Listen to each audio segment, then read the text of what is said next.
Hello, everyone. Hi, y'all. It's been a We have minute. Turned from Satan's bum, and it's good to see your smiling faces. I can't see you. That was a lie. I can see you in my heart's eye. So Yeah. stupid. Woo! It feels good to be back. It feels so good. I have missed everyone here, and but only a little bit because I touched myself to the thought of it every night. There, Tomo. Jesus Christ. As soon as we get in, you're complaining already. I was like, Jay's like, I can't take it anymore. I'm done. This is the last moment. You know, all I've done. Well, I haven't drank apple juice since Monday, so it's Hey. probably it's gonna be an experience tonight. And I've been watching Larry Bird highlight videos. Why Larry Bird? You Well, white because it was popping up. Like a lot of people were watching his sizzle reel, and I was like, well, I'll check it out because I know how good Larry Bird is. But dude, I gotta be honest with you, like he might be better than LeBron. Larry Bird. Because here's the thing about Larry Bird. Every basketball player that played with him, and that includes Jordan, they all said that he was the most complete basketball player, period. He could pass, he could dunk, he could move, he could defend. He could do. The only one that had a problem with him was Rodman. Because Dennis Rodman talked a lot of trash. Well, because he couldn't defend him, and Dennis Rodman was supposed to be the greatest defender in the NBA, and he couldn't defend him. And Dennis Rodman was like, "Well, if he was black, he'd just be another black dude."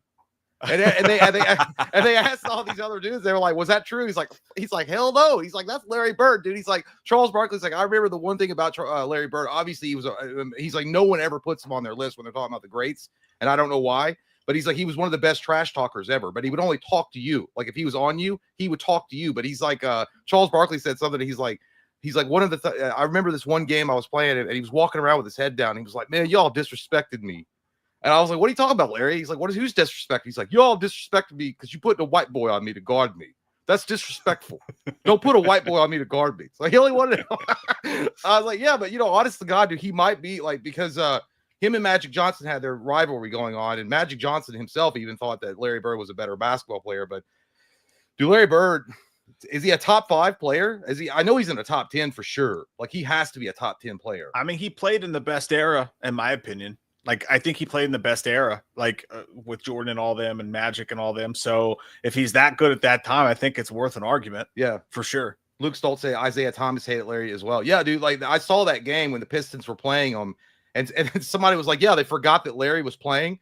So Isaiah Thomas was taking it out, and they only had 5 seconds to win, and he was inbounding it, and Larry just immediately stole the ball, and passed it because he was a great passer, and then they won with 1 second on the clock.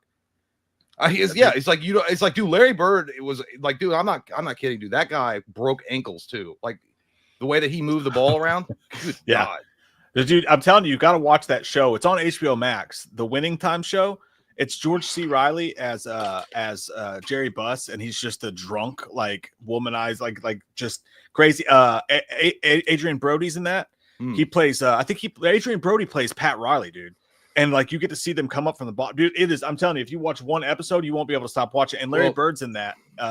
They did his whole character in there too. And he was just a mean SOB. Like he would just be drinking and be like, "I'll care. I'll do whatever." Like it's wild. Like, they did pay him out to be a hardcore redneck though. Well, I want to watch the Magic Johnson documentary they did with Larry Bird. I don't remember what it was called, but I think it's on Netflix too. But everyone's talking about how that's one of the best documentaries they've ever done. On Magic Johnson and Larry Bird, like their rivalry. Oh yeah, no, I never watched that one, but they did. They told the whole Magic Johnson Larry Bird story in there too, dude. You'd love it if you watch it. It's like True Detective with sports. Screw Larry Bird. Super lit this weekend. I can't say the other thing that you said, Eric, because we haven't passed the mark yet. But by the way, let's move on from the Bird of Larry's. Did you see already? It's starting, and the movie's not even out yet. Variety magazine published an article. I didn't pull it up because I'm not going to. I didn't feel like putting the work in to pull it up today. But Variety magazine put out an article today talking about how James Gunn has come out and said that the Superman story is about an immigrant and how we all are pieces of crap because of how we treat our immigrants. And this is what the story is. That's actually not what James Gunn specifically said. What James Gunn said, it is an American story. It's about an immigrant that comes and makes a good life for himself. But they twist these things around and make rage bait articles. And everyone takes it like as holy, words. And they all run crazy with it. I was like, it's already started. And I did see this top comment. They were like, somebody was like, why do you have to ruin everything? Like, and they're like, oh, truth hurts, huh? And I was like, it's not true. It's just a rage bait article. It's literally not what he said. Despite how you feel about it, dude, Superman has been an immigrant. He's literally an alien. He's from, the term illegal alien? Dude, he's an alien. People are arguing like asylum seeker. And he's like, how are you going to deport him? His planet's gone. He can't go back. I saw someone on Fox News like, do you see what his cape says? It says MS-13. I was like, come on, guys. No, it doesn't. I do what I thought I was going to watch was a goofy dude in red underwear on the outside of his suit flying around saving the day. That's what I think I'm going to watch. Terrible graphics. I don't care about the other stuff that you're trying to push into it. Holy crap. Let the movie come out and breathe. Let it breathe a minute. D-Land's right. He isn't real. Yeah, that's what I'm saying. I was like, you guys are going like this Variety article. It must have been their crowning achievement because I don't know anybody that still reads Variety, but this really blew up for them. They're like, yeah, well, that's what we're talking about. To be fair, like it was dumb of James Gunn to say because he had to know, that was going to stoke the fires of the world today, and he won't shut up. He never shuts the hell up. Every time I open Twitter, dude, it's James Gunn says. Shut up, James Gunn. I think James Gunn I don't really think he meant it one way or the other. He was just telling the basic origin story of who Superman was. It really wasn't meant to be like something political.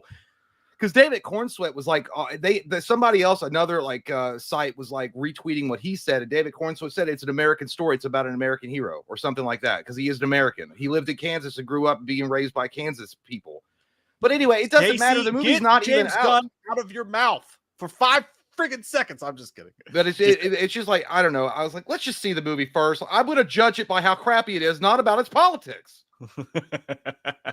And then all of a sudden, like, it's so funny, dude, because the Snyder fans are like, they literally are like the outsiders with Raven in WCW. They just hang outside, they wait, and they're like waiting for their chance. And like these guys that were Snyderverse fans like jumped in, and they weren't taking any side. They were like, as a Snyder fan, I'm just letting them destroy themselves. And it showed like a guy behind a glass window watching. I don't know, it was funny. Dude, as soon as the Rotten Tomatoes review. By the way, the embargo breaks, I think, at midnight tonight. People keep breaking it, apparently, though. Yeah, they keep slipping out and breaking it. I don't know, man. It's the quintessential movie that you have to see it for yourself because, like, one side's gonna poo-poo it no matter what, and another side's gonna that movie could literally be James Gunn farting on a snare drum for 2 hours. And there is a bunch of people who come out and be like, I actually got what they were doing, dude. I really liked it. It was way better than what they did with Zack Snyder. Yeah. Like, I mean, you can't listen to anyone's opinion on that movie. You really just can't. Less is more says, damn, Jay, judging by the content of its character, that's racist in 2025. That's true. Go and lock him up.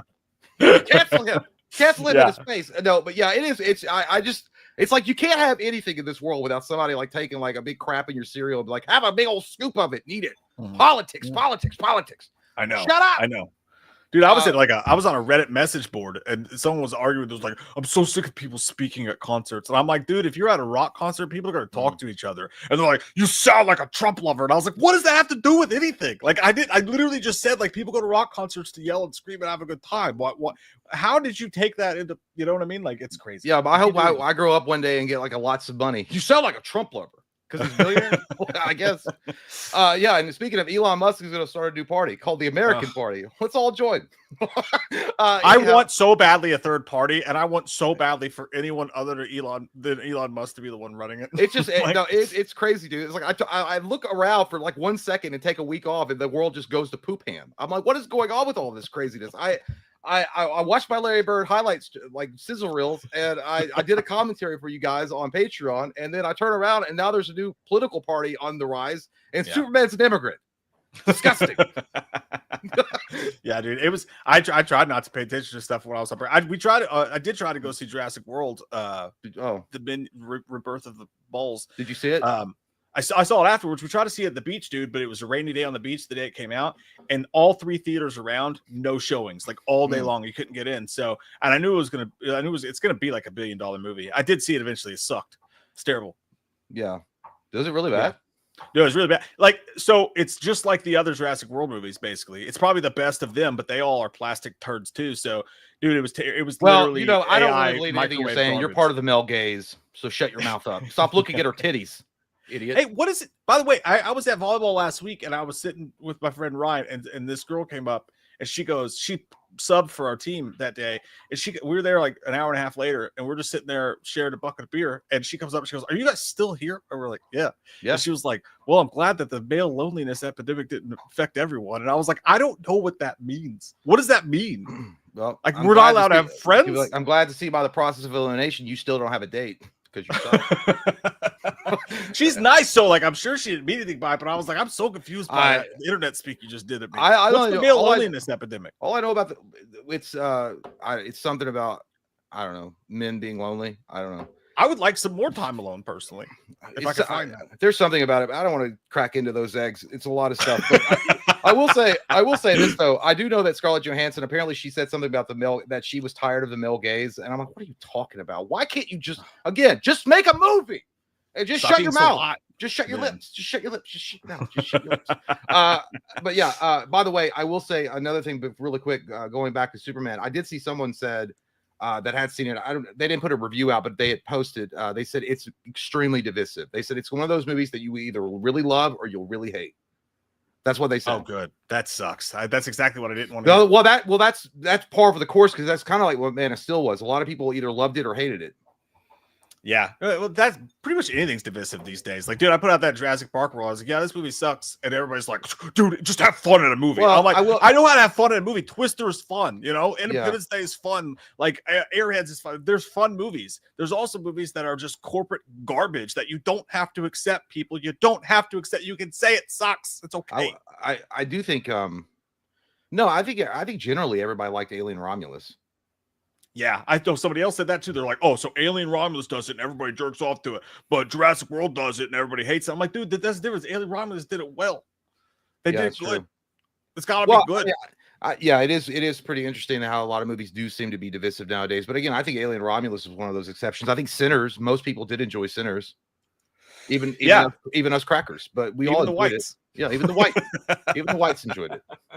Now that's how you end racism right there. You let the whites enjoy it too, and then the blacks enjoy it, and everyone gets along. It's an ice cream sandwich party. It's a vampire movie. Dude, by the way, Maryland is pretty cool. I've never been. Oh, you went to Maryland? Yeah, I went to Maryland. I didn't know that. To Ocean City, to the Atlantic. It was lovely. No sharks. There was a dolphin, and only one jellyfish the whole time. And that community is really cool, dude. It's like a beach community, but like it's super chill. Like it's really chill. Like I liked it a lot. But I will say that we probably went on the world's worst ghost tour of all time. We went on a ghost walk, and it was not good. There was like 2 deaths. Booger monster. I didn't see shit, dude. Where are you, boogers? It's just an old guy with a flashlight. Like, we can't go in the buildings, but let me just show you a picture of the capsule that someone saw a ghost in once. I'm like, this sucks. I don't believe in ghosts still today, and I didn't yesterday. Reminds me of that Shane Gillis tour when he said that Martha Washington took him on that tour, but that she wasn't allowed to talk. So the whole tour was like, and he goes, but really, if you can't talk on those things, it's just a bunch of old shit, old furniture and everything. So he's like, when we walked back outside, Martha Washington was like, do you have any questions about what we just, he goes, yeah, what the fuck was that? What did we just do? What was that? Jonathan, I did not have clam chowder. I had a sea bisque soup. I got food poisoning while I was there, though. That was fun. That's always a good time. But actually, dude, surprisingly, I think it was ribs. I was sick of seafood by like the 5th day, and we went to this restaurant. I was like, I'm just gonna get these $13 appetizer ribs because these meals are very expensive. And dude, this dude brought it out to me, and all the waiters and stuff there are like Bulgarian or European, because they have these kids that come in, because it's like nobody lives on the island really.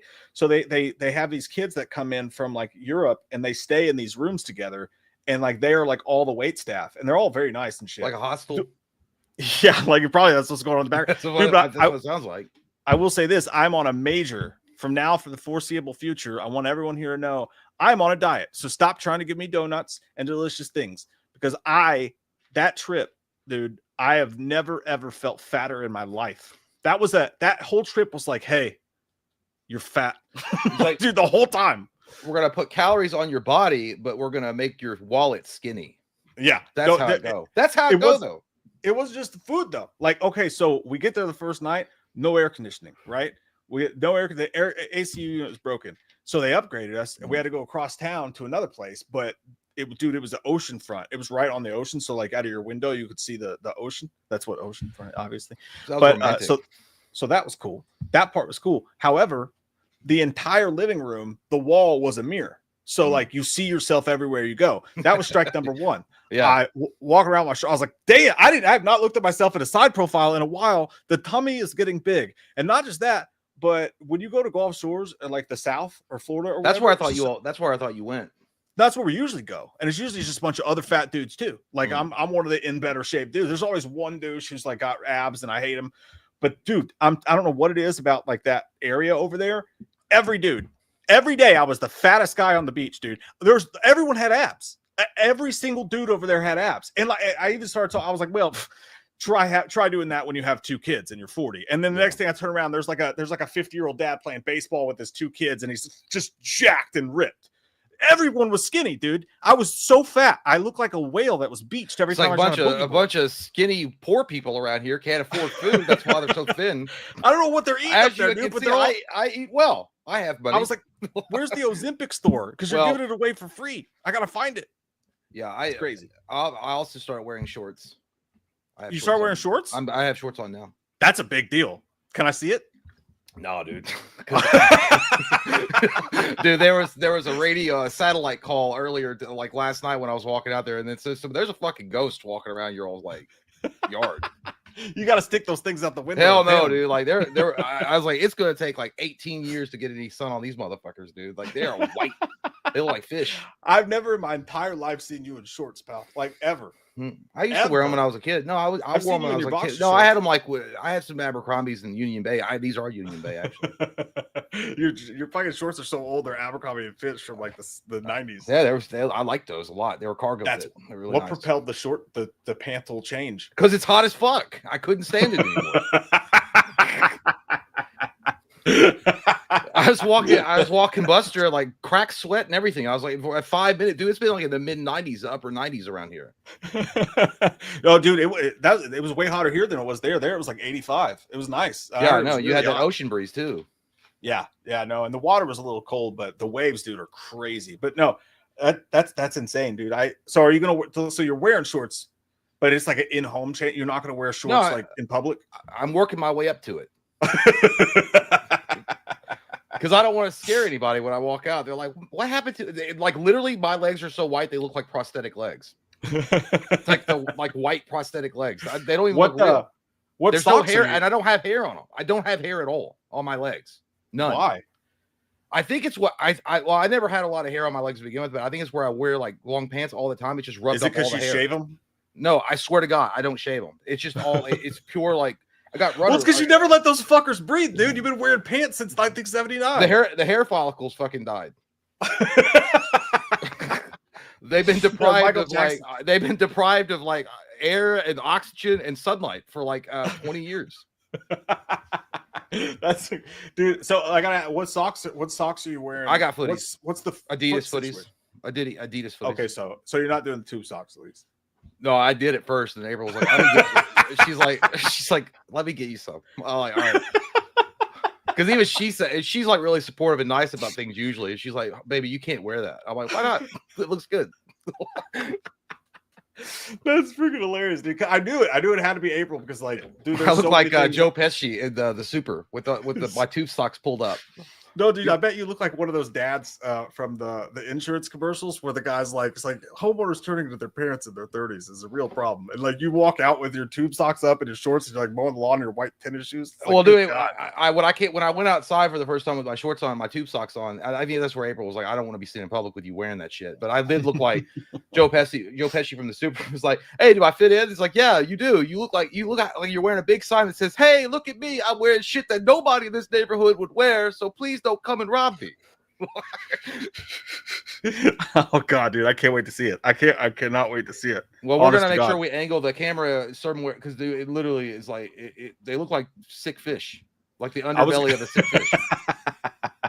Like the big fish that they throw at Seattle. Actually, dude, my legs are like pretty good shape. I was like, I wish the rest of my body was, but they look pretty fucking good. Like I was like, damn, dude, like I got some muscle definition on that bitch. It's the first time you've seen your legs. I was like, I got showering with pants on. Yeah, I was like, for like new legs. He got new legs, magic legs.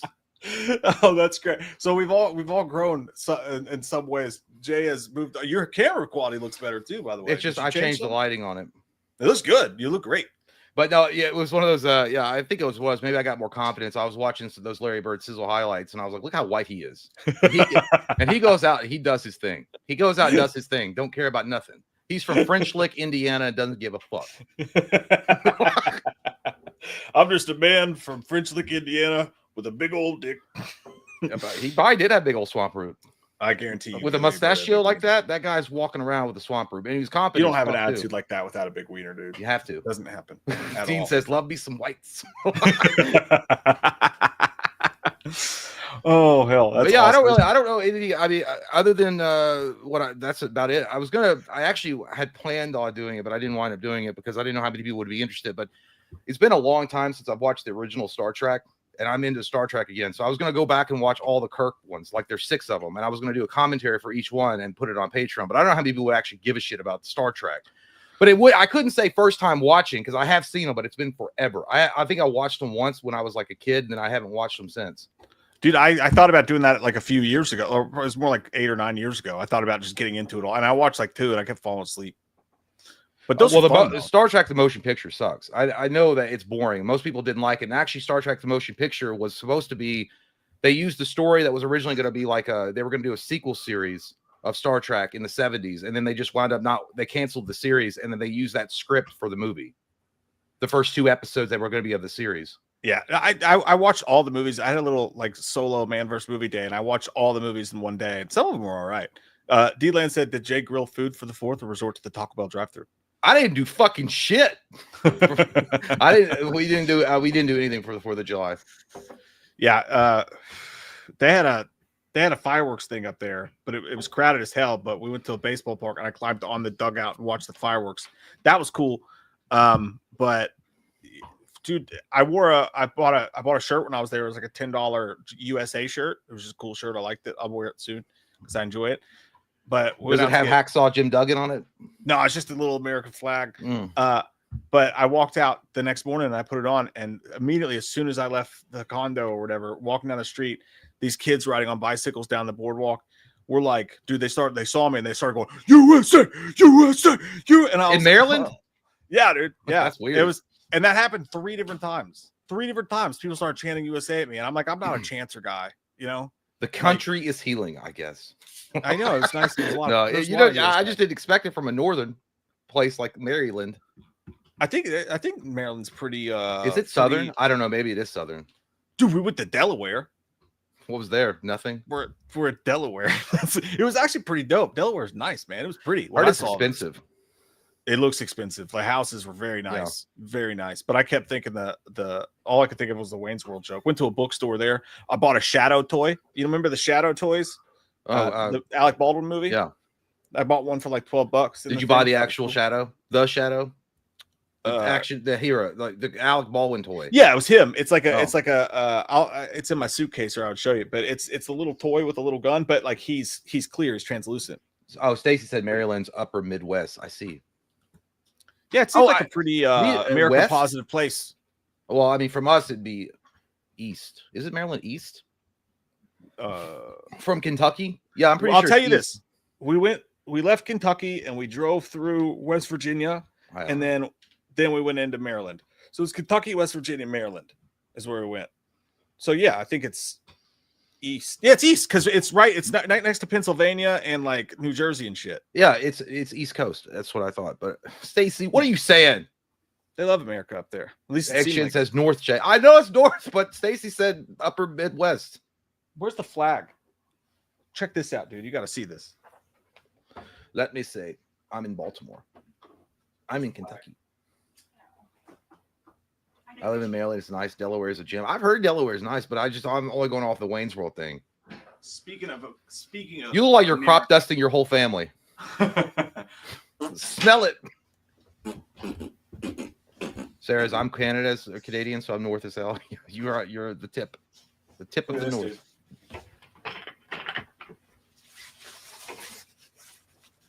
Wow, that's nice.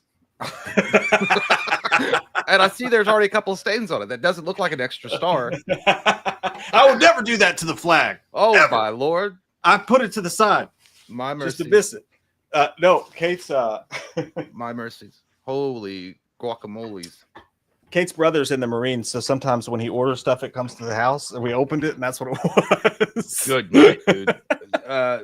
Michael says, "Who is she?" That's Sydney Sweeney, dude. Yeah, Woo. it was. My God. I wish it came with the soap. I do. Squatch. I do, D-Land. Oh, Stacey Just says, kidding. "Oh, it's fine, Stacey." He's like, "I'm also high." Like, I know. As you said, Upper Midwest, and I was gonna believe you, yo. And then I was like, "Oh yes, it's Stacey. He's high." There was a rumor that the soap, the Sydney Sweeney soap, came with a hole in the middle of it, and people were so mad. And I was like, "Dude, that's not true." Didn't she sell her bathwater, or was that her? Or she was selling like it's a soap. It's a Dr. Squatch soap, but it's made with part of her actual bathwater, allegedly. Oh, Good I bet for it her. sold out within an hour, probably 20 minutes. You know it did.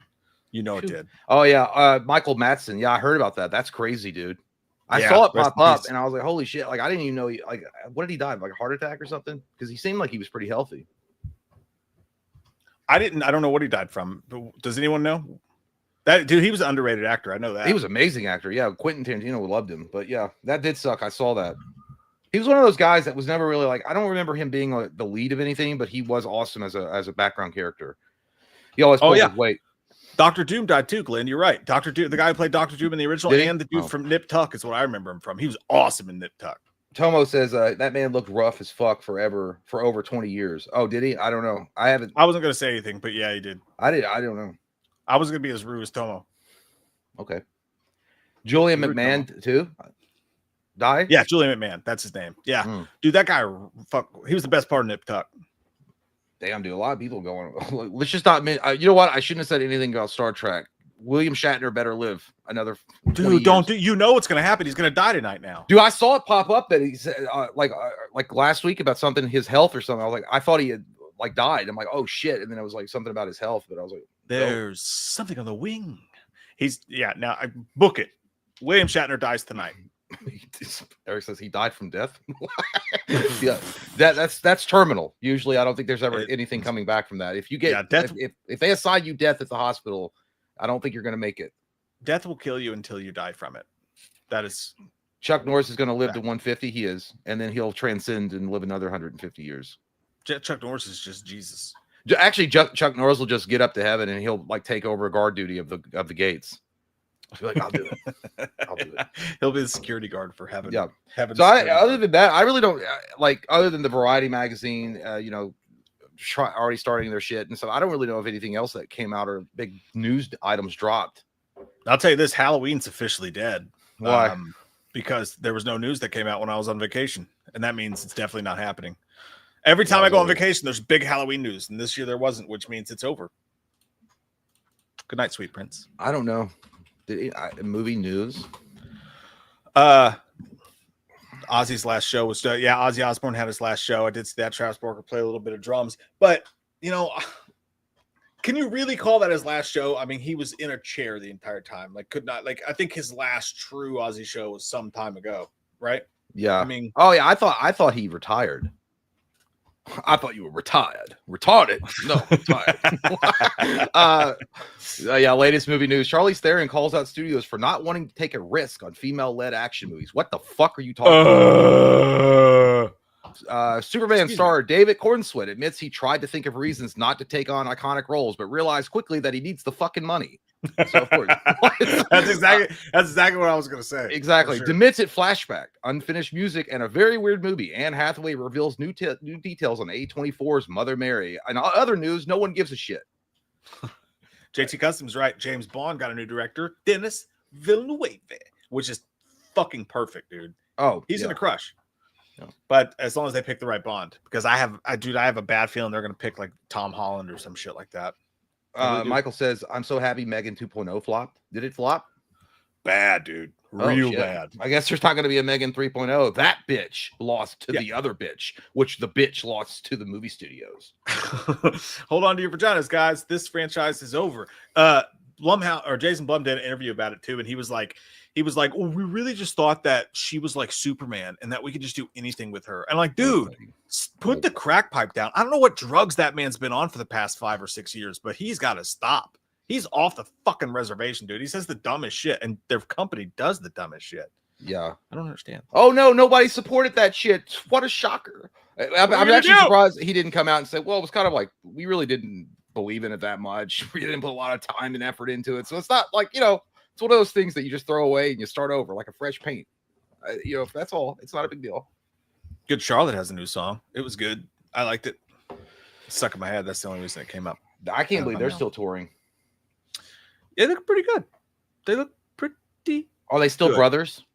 Yeah, they're still brothers, and they actually look identical now. Like they really look identical. Like it's hard to tell them apart. Oh, I know what happened. I only saw some of the Rant, but apparently, I don't know if it was an old Rant or a new one. But Bam Margera was going off about Jackass again, and like going like completely crashing out about Knoxville and Steve-O. And he was like, I don't know where he was. And again, I don't know if this was an old interview because he looked a little bit better. I don't know when the time frame was with this particular when he turned his camera on, but he was like outside of somewhere walking around, and he's like, somebody just went up and asked me if I was going to be in Jackass 4 or Jackass 5, and I was like, jack shit, like that's what they should like. And he was just like going off about it. And I'm like, dude, they tried to give you a role in that movie and told you all you had to fucking do was be sober for like what was it, a month or two, and they were going to pay you like $3 million, and you couldn't do that. I mean, addiction's a bitch. You veered into Corey Feldman. I know. I can't. They were going to pay you like $2 million, dude. Why didn't you just get out there and do it, idiot? Now you're going to be stuck doing shows with me. But no, I don't know. And again, I know that addiction's a bitch, and I'm not saying nothing about that. But like again, like all you had to do was be sober for like a month or a month and a half, and they were going to pay you like millions of dollars to do it. Yeah, I don't feel. I did see that Hulk Hogan tweeted a picture. I don't know if this is real or not. But I saw Hulk Hogan tweeted a picture of him with Bam Margera. He was like, Bam, brother. He's like, I really wish we could hang out one more time. Rest in peace, brother. And Bam Margera responded. He was like, hey, brother, I'm still alive, but I appreciate it. It's never good when Hulk Hogan like starts out sympathetic like that with you on a text message. Hey, brother, I know it's been rough. Like, oh, no, that's not good. He thought he was fucking dead, man. He thought he'd been dead for some time. Writer, what are we talking about today? Nothing. Just making conversation at this point because I don't know what it's. I really don't know anything that really big news happened. The Running Man trailer did look dope as shit. Oh, the Running Man trailer, yeah. Did you guys see that? That looks so good. And I don't love nor hate Glenn Powell, but it looks really good. Edgar Wright's directing it. Apparently, it's a lot more faithful to the book. And that trailer was fucking sweet. What do we have coming out? We've got Superman coming out this week. I'm coming out this week. Of course you are. Yeah. But you know what? Pride's over. You should have done it when it mattered, idiot. I wanted it to be about me. I didn't want my fucking I didn't want people taking my thunder, you know? Next week is Fantastic Four First Shits. I'm still gonna I want to see it just to see if it's good or not. But and then I Know What You Did Last Summer comes out the week after, I think. Hell yeah. I'm pumped about I Know What You Did Last Summer, dude. I think it's gonna be good. I think it's gonna be fun. Like I don't think it's gonna be a great movie, but I think it's gonna be a good slasher movie. And then what was the other one? A Weapons comes out. It's August, right? Yeah, that's gonna be dope. That's gonna be really good. By the way, speaking of the 25th. Talking about a conversation that we could totally have alone by ourselves, but why would we do that when we could just do it here? Do you can you come over on Saturday for the Patreon stream and we can do the Superman review beforehand and then do the Patreon stream together because multiple reasons. One, so we can do the Superman review. Two, because Wendy's has a new chicken sandwich out and I would like to try it. What's the chicken sandwich on the stream? Dude, have you not seen this shit? Oh my God. This is crazy. I figured you were up on this. What is it? Wendys New Food. I don't know what to type in here. They not only do they have a new chicken sandwich, they have new fries. I figured in the Patreon we could do a little unboxing. We could try a couple new beers in the Patreon stream this week. We could try the new Wendy's. Didn't somebody send a tequila or that? Yeah, we gotta try that tequila Matthew too. Lillard thing. Yeah. Yeah, we gotta try the Matthew Lillard. So if you want to just come over on Saturday, we could do the Patreon stream in person, and then we could do the Superman. Here it is, dude. Check this out. It looks good, man. I'm not gonna lie to you. It looks really good. It's the Takis Fuego meal. Oh Wendy's. yeah, I haven't tried it, but it looks pretty good. And it's not just I'm laying. I can't do spicy anymore though. I've literally not. I've laid off complete spice. It's just Takis, man. It's just like Doritos. Yeah, but it's not gonna burn your I'm butt. afraid of any kind of spice. Well, I'll try it first and tell you if it's hot or not. Yeah, tell me if it's I'll hot or lead not. you into the fields of darkness. smell But your they also breath. have. It's also got Takis fries. They got Mm. Takis fries too. That they dip in the fries. Extreme. Get your Sprite now. I want it in my butt. Yeah, You know how it's those good. fast food things go, though. It's not going to actually be hot. You know what I mean? Yeah. It No, won't I know. actually be hot. I'm worried about it now. I don't know. I don't want to screw with it. Well, you can think about it. You can think about it and make your own decision. I won't peer pressure you. I'll eat the whole fucking that's sandwich exactly how myself. it's coming down, Eric. Come to my house, Jay, and we'll eat hot meat together. That's what I was getting at. And then we can poop together. Jelly. Yeah, We talk to each other while we poop. Sure, white guy does spicy. Hey, we used to do spicy food all the time, dude. I used to go crazy on spicy food, but I'm with Jay. I think the best food review we ever did was when we did the Arby's Meat Mountain and reviewed Brokeback Mountain. That was like peak content right there. That's where my head was at. I was thinking about that, and I was like, we should do something like that again. We should do something like that. Bunch of meat. Again. About eating meat and watching meat be inserted. Yeah. In a tent. We should have done the video in a tent. That would have been better. I have to get a drink.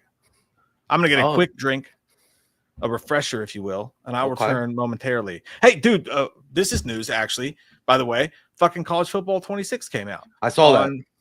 I didn't know this. I had no idea. I'm not going to buy the deluxe How do you not know that, you fake fan? I know. I only played 2 goddamn games, and one of them came out. But I know. You should have been on that. You should be like, I got early access. I'm not going to let them take me for the extra $20, though. I'm going to be an adult, and I'm going to wait until Thursday, and I'm going to buy it when it's only $70 instead of $99 because I am an adult, and I just got on vacation. And I don't have any money left. It's $100 for the deluxe if you want it 3 days early. And they probably give you like some gay fucking pouch or something, some stupid shit. It's a coffee mug with your favorite team on it. That'd be better, dude. Except for it'd probably be in the game. Like but it wouldn't even really be a coffee mug. It would be one of those squishies. It would be a squishy mug. Yeah, it's not even fucking. And it's digital. It's not even real. All right, I'll be right back. All right. Eric says not on PC. God damn it! Have they not? Do they not have any like? I've never actually. That's true. I don't know anybody that talks about playing Madden or any football game on PC. Do they have those available on PC? I don't know. I don't play a sport game. Tomo season 2 for Sandman is coming out, and the show. I don't think I've seen Sandman season 1. Go Dogs. I always buy Madden the week before Super Bowl when they sell it for $20. Yeah, that's a smart way to do it. Well, the problem with Madden is like they shouldn't come out with like Madden every year. Like I don't play the games, but personally, what's the actual improvement 1 year to the next? Like I feel like if it came out every 2 or 3 years, even maybe that would make sense to pay, spend full price for it. But Coke Zero, yeah, it's April got the wrong thing, but it is what it is. It's fine. It tastes good. I don't buy sports games unless you count Mario. I mean, you could Mario Kart sports. I count that. Did anybody see what's that Brad Pitt race car movie? I can't remember it. Was it good? Was it F1? Immortal? Am I getting Borderlands 4? I don't know, man. Like the last Borderlands game I played was 2, and to be honest with you, I didn't really like what I saw in Borderlands 3. I just based on the trailer, so I probably won't. Did I watch Andor during vacation? I didn't, man. I did not watch that. I didn't. I did the Patreon review for Event Horizon. I watched Larry Bird videos, and I played Star Trek games. I didn't watch Andor. What Star Trek games did you play? I played 1 Star Trek game. What was it? Your camera's blurry. I'm blurry? And now it's better. Star Trek Online. It's an MMO. It's pretty hot. Oh. Mm-hmm. Oh. Any hot chicks there? There's a lot of dudes that think they're hot chicks that make their characters hot chicks, but they're not hot chicks. I guarantee you that. That's good enough, buddy. At our age, there you can join it's like a league, but it's called they're fleets, so they're like little guilds, and then one of them is called like Hot Girls Guild or something, and it was like for people that they role play, and it's like it says it for people who don't want to stare at their cartoons like male asses, so they purposely make girl characters to make them like the hot chicks and created a fleet. Anyway, it's a whole thing. I could fuck with that. I'd probably make myself a hot chick too. I didn't join it. I wanted to. And then maybe I just like hope that like Captain Kirk will show up and fuck me. John Smith says, hello from a Generation Xer in the Northeast Ohio. Hello, Generation Xer. What is that? What is Generation X? We're after Generation X. We're millennials. So you're older than us? Hell yeah, dude. I think so. Millennials are like 1981 to I think it's 1981 to 1990 something. Yeah, I don't understand Generation X. I don't understand it. And I just don't understand them. They're weird to me. Like Generation X is all like, like they took the social justice thing and they were like, that shit's cool. And I'm like, that's just stupid. Stop it. Yeah, we're 1981 to 1996 is millennials. So we're millennials? Mm-hmm. Oh, that's not so bad. I that's the best one to be. I think. No, it's not, Mikey. And he likes it. I just looked it up, dude. It's not. It's 81 to 96. I swear to God, I just looked it up. I Googled it. Fuck me. How about that? How about those apples? So you say you haven't had a drink since Monday? Yeah. You gonna pop the top tonight, or are you gonna keep the streak going? No, I've got some right here. I'm just waiting. You're gonna do. I'm waiting on a silent trigger to go off. I'm waiting to be triggered before I start fucking. No, I'll do it. I just wanted to wait because it's been a minute, so I don't want to get too toasty in the mosty. I didn't drink much on vacation myself, to be honest with you. Dude, they have this thing in Maryland called hoop tea. And it's fucking disgusting. And I went in the liquor store. I was like, that sounds good. It's like vodka tea made with like regular, like with actual cane juice and stuff. So I was like, that, and I made that one fuck up my stomach. I bought a fucking like 12 pack of it. It was like $34. And I was like, God damn. And then I drank like half of one and it tastes like someone came in it. Like it tastes like salty cum is what it tastes like. So after your erection went away, you were like, I don't like the taste of that beer. Yeah. I was like, this reminds me of high school. Is that Flight drink any good, that beer? Because I see that hot chick that's a golfer all the time advertising it on YouTube videos. Is it good? Flight, the next generation of beer. It's called Flight beer. It's like got low calorie. It's like, it looks like a Michelob Ultra. Is it? I think it is like an Anheuser-Busch or something like that. I think I tried it. No, it's Yingling. It's Yingling. I think it's Yingling. It's Yingling. Yeah. It's fine. It's okay. It's okay. I might try it. It looks expensive though, so I might. There was no hot chicks in it. I can tell you that. That golfer chick's pretty hot. Well, she's lying. She doesn't actually drink Flight beer. That tea is ass, dude. I'm pretty sure it can be like, I don't know if it was the tea or the ribs. I ordered fucking ribs one night. I think I mentioned this because they were like cheap on the menu, and I ordered them. And dude, they felt like they've been under a heat lamp for like 6 hours. But I just took some Old Bay and poured it on top of them fuckers, and I ate them anyway. And then I was hugging the toilet at like 2 a.m. And I only had a couple drinks that day, but I was hugging the toilet at like 2 a.m. And dude, the ribs just kept floating into my mind. I kept seeing them, and I kept going. Like, because I was like, stop thinking it, Mike, stop thinking it. It's making you sick. And it never went away. Like, it kept showing up in my brain. Has that ever happened to you? What? Just feeling like sick? No, when you're trying not to think about something that makes you sick, and then it keeps popping in your head. And you keep depends on. Oh yeah, no. Well, usually I want to make, if I drink too much, I purposefully make myself sick to get it out. Get it out. Yeah, but I only had a couple drinks. It wasn't the drinks. Well, obviously your body didn't want that shit. Yeah, there's something in there that was bad. But anyways, I never threw up. I was like, that'd be crazy, dude. I haven't thrown up sober in like 7 or 8 years. That shit hurts. Have you ever thrown up sober? Like, it's been like 7 or 8 days. Really? After I saw the reflection of my legs in the mirror, I was like, that's just gross. No, I haven't in a long time. I think it was during COVID when I got COVID. I got throw sick. up. Yeah, I dry heaved. Nothing came out, but I did dry heave. Dude, the last time it was actually, I lied. I think it's been more like 15 years. I was in the shower and I had a stomach bug and I threw up, dude. And it felt like a brick came out. And I was like, is this what it's like to throw up sober? This sucks. Mm-hmm. This is awful. It was the worst. It was so chunky. Anyway, I'm sorry, everyone. I'm done talking about that. I apologize. I don't know why. Alex is like, throwing up sober is all feels like your insides are ripping apart. Yep. Throwing up drunk's not that bad. It's kind of fun. You feel like you had like that scene in The Sandlot when they ate Big Chew and then they started vomiting on the and they started vomiting on everybody, and then he got off and the fat kid was like burped. He was like, oh. That's how it feels like, dude. When you get all that shit out, you burp that burp afterwards, and you're like, oh God, I just want to pass out now. It's gonna feel so awesome. It immediately feels so much better. Like puke and rally. I haven't actually, but to be fair, I don't want to make us seem like degenerates. I haven't thrown up from being drunk since our 2018 100,000 subscriber stream when I drank a whole bottle of wild turkey and Jay had to clean my vomit out of the sink. I don't know why I did that for. I think I thought I was being. I was being a good friend or something. I was like, why am I doing this? Like my hands are in this fucking nasty ass vomit, and I'm doing it. Yeah, like dude, it would have drained itself. But you're like, let me help you with that, bro. I think it's because I think what happened was I was just trying to be a good friend, and then on top of that, I was like, I don't want to smell that shit when I'm walking around his kitchen because it was just in your sink. To be fair, if I'm throwing up in the sink, you're probably not going to be around very long anyway. It's probably time to go. Well, I was going to hang out. Just ask me to leave. No, it's like that Andy Samberg roast. He was like, you remember that time, Jonah, when I overstayed my welcome at your house, but you were way too sweet to ask me to leave? So I kept staying, and you kept making up excuses. Just ask me to leave. I think even after you left, I slept on the couch out there, and I puked in the middle of the night, and I was too lazy to get up and clean it. So I woke up and it was on the floor, and I was like, oh my God, I'm disgusting. I'm a disgusting bastard. But to be fair, that was 7 years ago, and I haven't thrown up since. So hey, I was shocked I didn't vomit when after that Scarefest. I didn't. April was gone. April did. She was bad. Well, that's because that was her own fault. Like, because she went right to the mixed drinks. And I'm like, you don't do that. You have to walk before you run, Grasshopper. Don't tell her I said this. Don't ever tell her I said this. But that was probably like the funnest I've ever seen April in my whole life. Yeah, it's like nobody likes you unless you're tipsy. It's just like That's me. not what I meant. But she was. So I was looking over. It was at the Patreon get together. She would just stand there, and I look over, and she's like, So I'm like, you're so happy right now. This is great. It was not great though when we got back because then she was like, it was awful, and then I felt bad for her.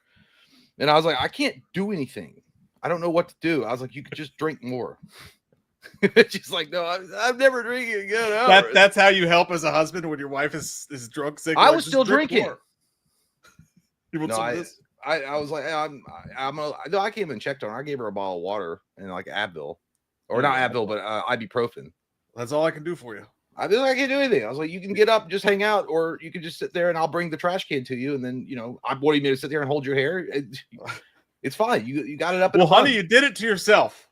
Okay. You did it to yourself. I don't know what you want from me. Greg says I was there on that live. That was a good time. He's talking about the 100,000 when you got blasted. Yeah, dude, when people it's bad when people in the chat are like, Jay, turn off the camera. Turn off the camera. I couldn't even see the words that they were talking about.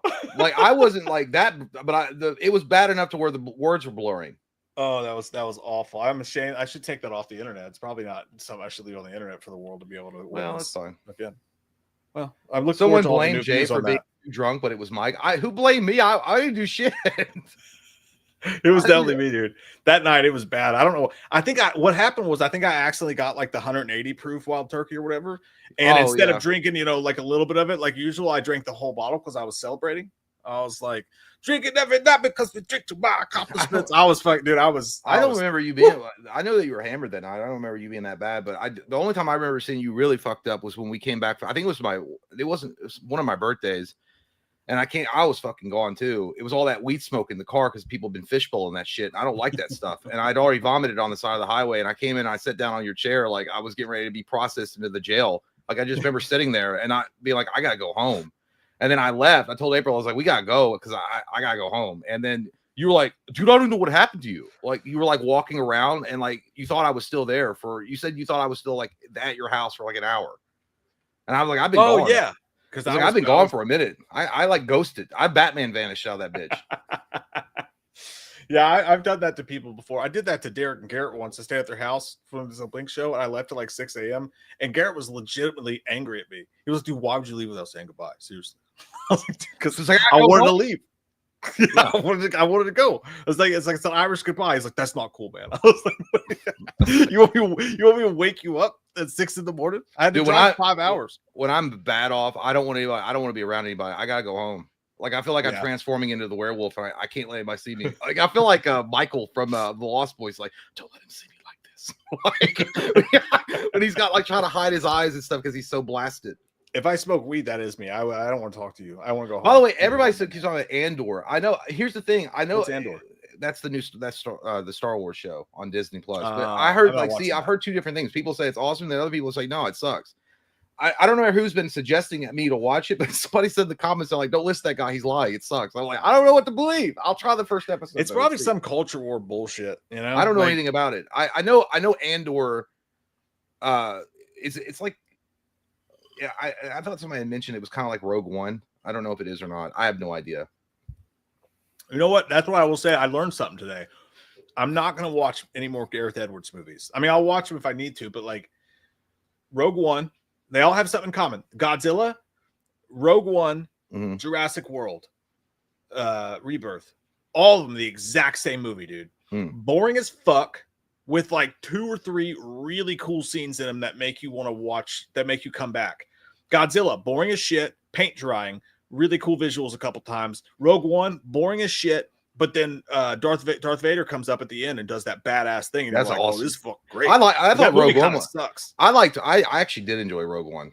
Just because Take I like that scene off, dude. I like the whole lore. I like the lore of it because it leads up to how they got the plans for the Death Star at the beginning of Star Wars Episode 4. But I like that part of it. I thought that was actually, to be fair, I thought Solo was a pretty good movie, and a lot of people hated that. I don't think that guy was Harrison Ford. Well, he wasn't Harrison Ford, but he did a good enough job with his role. And I kind of dug, like they all said, like I think Darth Maul popped up there. I would love to see Darth Maul in another Star Wars movie, but that would require me to watch another Star Wars movie, and I think I'm out. Like I think I'm done with that franchise, dude. I don't think I'll watch another one. Only one I think that if they reboot it in some way, not reboot it, but if they bring in Keanu Reeves and does an actual Knights of the Old Republic movie with what's his name, Darth Revan, I'll totally watch that. But that's the only way it's going to get me back into be like hyped for it. I got to go. Keanu Reeves in that bitch. That's what I said. Yeah, if he comes back as Darth Revan, that's the only one because he wants to be in a Star Wars movie. Yeah, no, that would be dope. I would love to see that. I'll be right back. Enjoy your pee time. Did you guys see the Odyssey trailer play in front of Jurassic World? By the way, I got there. Me and my kids got there right before the movie started, so it was pitch black in that motherfucker too, and the theater was full. So it's like that Dane Cook joke. It's like I was trying to find like Super Sight to find my seat, like I couldn't get in the seats, and then like. I don't know if you guys know this or if you guys have this problem. If you guys have kids, right? My kids are so well behaved in a movie theater.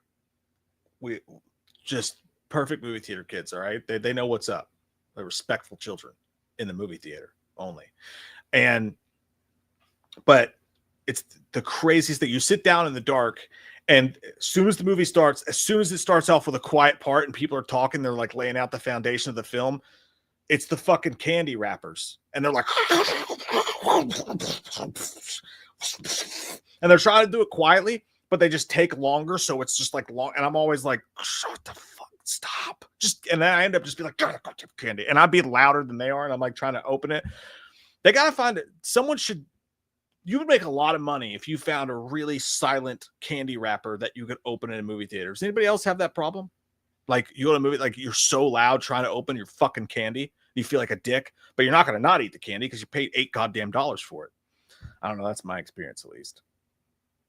I do the smart thing, though. If I'm running late to the movie, I do the pickup now. I do the pickup. You do it on the app.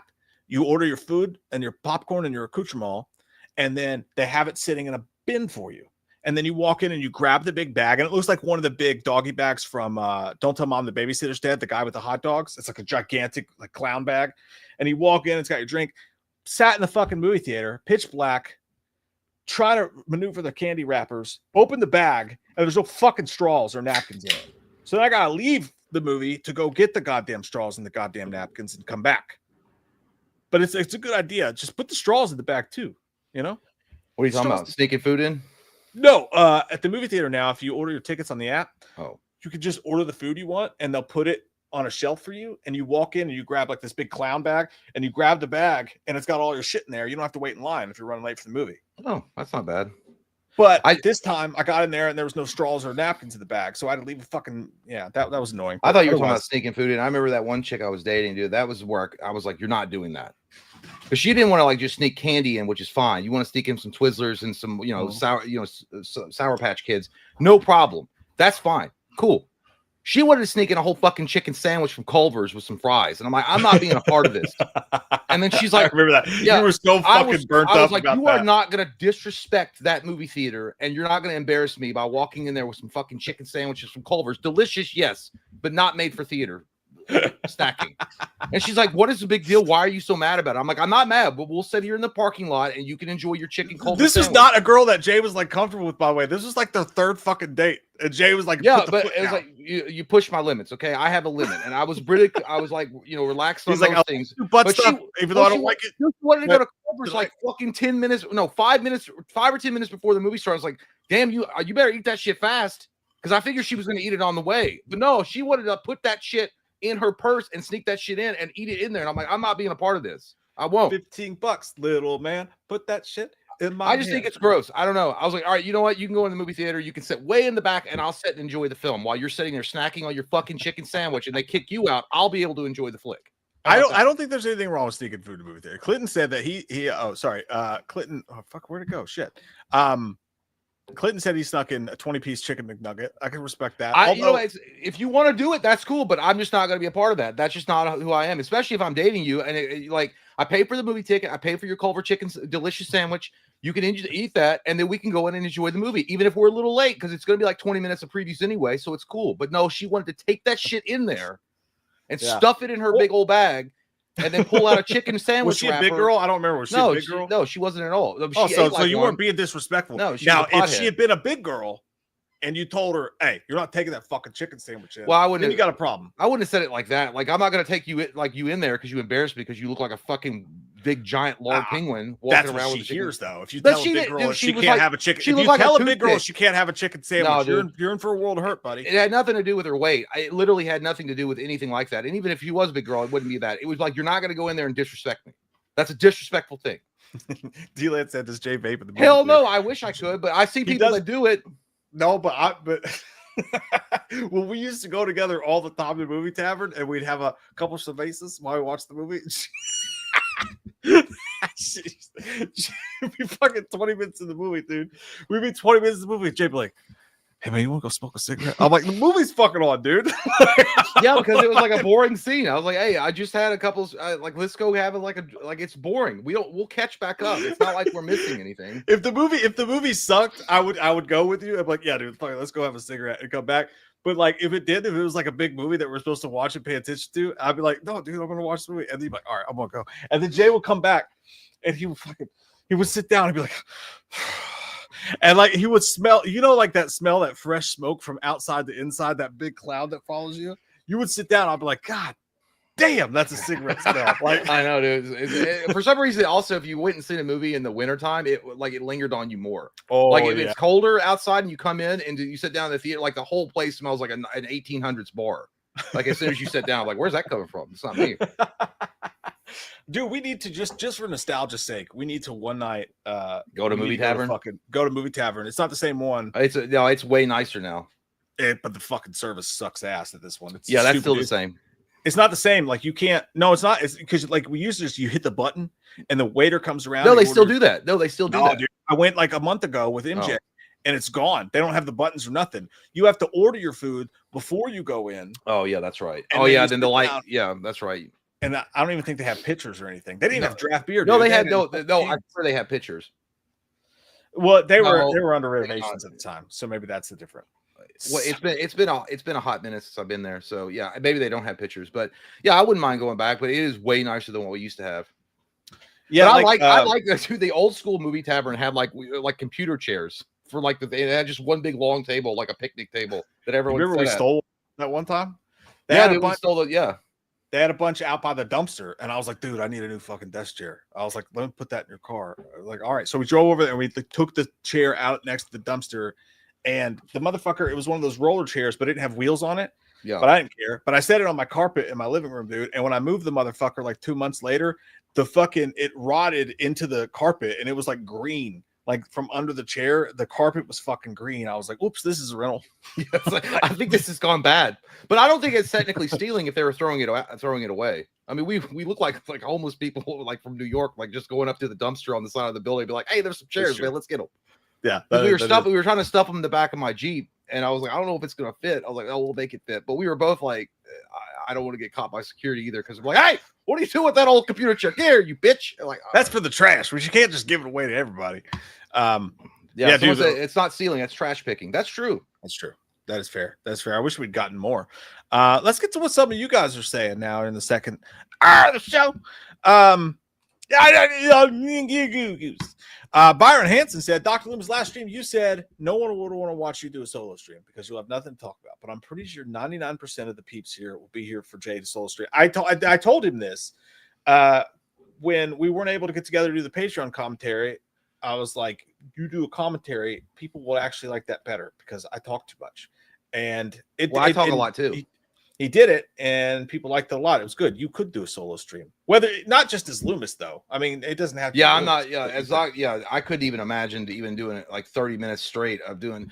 So yeah, I've been watching this asshole on the Variety interview talking about. Oh, it's an immigrant. I don't care about your goddamn. I don't want to talk about it. Like, show me that Superman. I want to see that. You know, like, I couldn't even imagine doing that. I don't know. I just what it is. You know how tired your throat would be after 2 hours of talking like Loomis. Yeah, I would sound like a hooker that's been working all night, getting those 20. But no, yeah, I just solo streams for me would be. I thought about doing it. It'd be like, I'll do 30 minutes. I'll go 30 minutes. I'm going to do 30 minutes and be like, hey, guys, so this is the news really quick. I'm going to give it to you really fast and hard and hot. And this is what it is. I'm like, all right, well, that's it. You guys have a good one now. And then click off really quick. Not even re-chat. Just go really quick, really fast. Like you do and they'll be like, what the fuck was that? Always leave them wanting more. That's what you got to do. But I appreciate Byron says, who's the funnier actor, Jonah Hill or Charlie Day? Charlie Day hasn't had enough. Jonah Hill roles. before Ozempic or after Ozempic? Which Jonah Hill are you talking about? He seems kind of like a douchebag in real life. Jonah Hill? Yeah, I think he can be funny, but only really reading someone else's words. I don't picture Jonah Hill being funny in real life. I'd be like, seriously, dude, why'd you say that about dolphins? Like, I love dolphins. Like, we need to save the dolphins. That's a big deal. I think Jonah Hill works in certain ways. I think he was really good in Judd Apatow films. I think he worked with a Judd Apatow type of comedy, but I mean, he was good in 21 Jump Street. I thought he was funny in that. Yeah. But I think that overall Charlie Day is probably more of a seasoned comedic actor than Jonah Hill. Who'd you rather have a beer with? Charlie Day all day. Me too. So I'm gonna go Charlie Day. I think that's we should start doing verses. Like, which one of these people would you rather have a beer with? Because I think it's a fascinating conversation. Dean Cree Between says, happy 29th anniversary of Hogan dropping the leg and forming the NWO. Was that today? July 7th. Bash at the beach. It makes sense. Yes. Good job, Hogan. You know what? I don't care what people say. The most significant moment in wrestling history. It changed everything when that happened. It really did. 100%. I know that some people will say it's Stone Cold or The Rock or DX formation. It's not, though. It's 100% when Hogan turned heel. Way better than what they did with John Cena shit. I think it was when they got rapper Travis Scott to come in. Yes, that was monumental. It was a monumental moment when you're like, we've stacked shit so high that people won't be able to tell the difference between a good show and a sack of poop. Aaron Roman, thanks, buddy. Appreciate that. He says, hey, Mike J, how are you guys doing? So I saw Jurassic World Rebirth. I got to say, I did enjoy the movie, but I expect to be more. It's better than Fallen Kingdom and Dominion to me. It's a good movie. I give this movie 7.5 out of 10. I don't want to poo-poo what you said, Aaron. And whatever you said and however you felt, you're correct. If you enjoyed the movie, you're correct. You're right. I just think, does anybody else feel this way? I feel like we're way too fucking nice to movies these days. I do. I feel like that movie was a fucking $250 million film, and it couldn't even have a goddamn entertaining script. Like the script was boring as fuck. It was 45 minutes too fucking long. The special effects were good, decent, and they still didn't look as good as they did in the 90s. For as much money as they paid for that movie and as much money as they got for that movie, I think they should be fucking ashamed of themselves for putting out that generic horse shit on the screen. Well, that's how I feel. I feel like I wish they had just remade Jurassic Park and based it completely off the book. Make it scary as fuck, make it gory, graphic, exactly like the Michael Crichton novel, which I thought they were going to do. That's what I think they should. Not these, like, it's fine with the sequel stuff, but I feel like you should just go back now. And I know that some would say it's a sacrilege to even try to attempt to remake Jurassic Park because of how great Spielberg did with it. But if they're going to base it on the book, it would be different. I mean, if they're going to use the book as the Bible for making a remake, I think it would work. I think it would be significantly different than what Spielberg did in his movie. You know what got me thinking, dude, is why the fuck do we have to I get exactly what you're saying, Aaron. Like, I was excited. I kind of knew it was probably going to be generic. I had a little bit higher hope because the trailers looked really good, but Universal did what they always do. Every cool moment in the movie in the fucking trailer. Okay. Every cool moment in the movie was in the fucking trailer. But Why, dude? Why? Like, I'm happy to go to a movie theater and go to an exotic location and watch dinosaurs for 2 hours. Like, I get that. Like, I totally get that. That's fun, and I'm glad that they make them, even if they suck. But, why does it have to be a Jurassic Park movie, dude? They're just dinosaurs. It's not like they're using specific dinosaurs from Jurassic Park. I guess, but like, dude, if somebody else made a movie like that, they could make it really fucking good and not Universal and not generic garbage. And I feel like they could have a new actual Jurassic Park, a new franchise with good dinosaurs and cool shit and cool cast members. I feel like right now Jurassic Park just needs a break. I think that's what it is. I think it's been burned out. It won't though, dude. It's gonna make $1 billion at the fucking box office. Well, I mean, that means then it was people liked it then. So I guess whatever, they'll keep doing it. Yeah, I mean, dude, that's what's crazy about it is that the last 3 Jurassic World movies have sucked shit, and this movie comes out, and the box office is going nuts. People don't care. People do not give a fuck. We don't even want a great product. Just give me dinosaurs, give me nuggets, and you know, Well, you can eat that shit in the car, but yes, you'll give you dinosaurs. But I'm glad that you liked it, and I do get why you liked it. I just think we should expect more for that much fucking money. Michael Parton, I miss you guys. I miss you, you all. Miss you guys. The show. I miss you guys. I miss Jay. I miss the way he drinks Diet Coke. Now it's time at 9:06. I activated myself. I miss the noise he makes after he takes his first drink of beer, which we're all about to witness here in a moment. Well, I gotta don't worry, it's not for show. It is. You know, I know we're careful about that, but I swear I see other people doing that all the time on their streams. They'll drink or smoke cigarettes, and there's no problem. They never get demonetized. Well, that's because we drink non-alcoholic beer, so that's the difference. That's true. Yep, we're fighting against the system. These are candy cigarettes. That's exactly what's going on. Candy babe. Get rhythm when you get the blues. Tanner fucking Bowles says, "Hey fellas, I'm seeing Nickelback this weekend, and I can't wait to die. Can Lewis sing how this is how you remind me?" It already sounds like Lewis is singing it, to be fair. Never made it as a wise man. I couldn't cut it as a poor man stealing. Fuck you, Michael. And this is how you remind. I don't know the words. I don't listen to that hippie bullshit. He needs a haircut and a job. He's not strumming his wiener guitar, acting like what he fucks strippers. Disgusting. Probably got all sorts of STDs. Bring me Josie Scott and Chad Kroger and sing Hero. That's what I'll be known as when I kill Michael finally. Hero. I would go see Nickelback. I was poo-pooing you, but I would see them. They have a couple. Their first 2 albums, good albums. Sean Higginbotham says, "Hey, Michael J, anyone want a Brontosaurus burger?" Fuck yeah, dude. Just because they only eat plants doesn't mean we can't eat them. I don't trust you, Sean, so I'll say I decline. I appreciate you, though. Oh, because it's got a long neck. Brontosaurus. Dude. I don't want that. Oh, fucking God. That's one thing from the movie, man. And this is not spoiler, but did you do a spoiler review? No. You could sort of. It doesn't deserve one. You could sort of consider this movie. You don't deserve my attention more than less than 10 minutes. Dude, they tried to recreate the fucking the scene in the original movie where he's there. It is. It's been a minute. Holy shit. They tried to recreate the fucking moment when Sam Neill sees them and he's like super emotional and he's like seeing dinosaurs for the first time. And was he in it? No. But they try to recreate the moment from the original movie where he's like, when it's like bum bum bum bum bum bum bum bum, and you see the Brontosaurus, like they do move in herds. They try to recreate that moment, and it was fucking embarrassing, dude. Oh. It was 2 super ugly CGI dinosaurs with weird spindly tails rubbing their necks together, looking like they were gonna fuck, and there was a bunch of other Brontosauruses like watching them, like we're gonna watch. Well, I don't. Fuck. But why would it be such an emotional moment to see them? Don't they exist alongside humans now in that movie? Yeah, but there's this librarian guy who'd never seen him, and they're mating, and he's never seen him like mate or whatever. So he's running around and he's like crying. Yes, I can't wait to see a dinosaur. Fuck. Awesome. The score's going hard, dude. And it was such a dud moment. The moment was so corny and not interesting at all. And the movie was like, bah, bah, bah, bah, and you're like, oh God, get me off of this planet. It was so embarrassing, bro. Like embarrassing. But yeah. I'm glad I didn't waste my $14 to go see it. I was gonna say $2. Like, what are we living in the 70s? I wish. Kyler Allen, who sounds like a backup quarterback for the Carolina Panthers, says, Mike, did you watch Ozzy's last show? Travis Barker played in one of the super groups before Ozzy came out. It was really good, 10 hours of band's playing. I did not watch it, but I heard it was really cool. I've never been an Ozzy guy, never been a Black Sabbath guy. And Travis Barker is just a drum whore. Like, he'll play with anyone. But I will say one thing about Ozzy, though, is like every time I get any kind of panic attack or anxiety attack about like, oh my God, you're going to have like a heart attack or something like that. Like, I look at Ozzy, and Ozzy's still kicking. And I like that guy has literally like done every fucking thing under the sun. And that dude, maybe he talks a little weird, but that guy's still walking around rocking shows.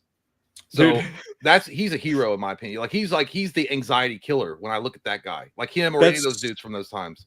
That's so fucking funny that you would say that, dude, because that's exactly how I am. Like when I see Keith Richards or when I see like some fucking old dude on the street who's definitely smoked meth for like 20 or 30 years and he's still kicking.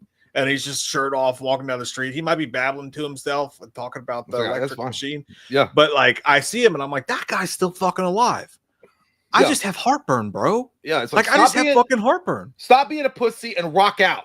Stop being a pussy and rock it. Yeah. By the way, well, speaking of rock bands, I do know that I guess it leaked, and this might have been before last week. I don't remember, but someone showed, or it was going around social media. Someone had taken a video of AC/DC performing live, and everyone was saying it's time to retire. So I guess it was so bad. People were like saying it's time to hang it up.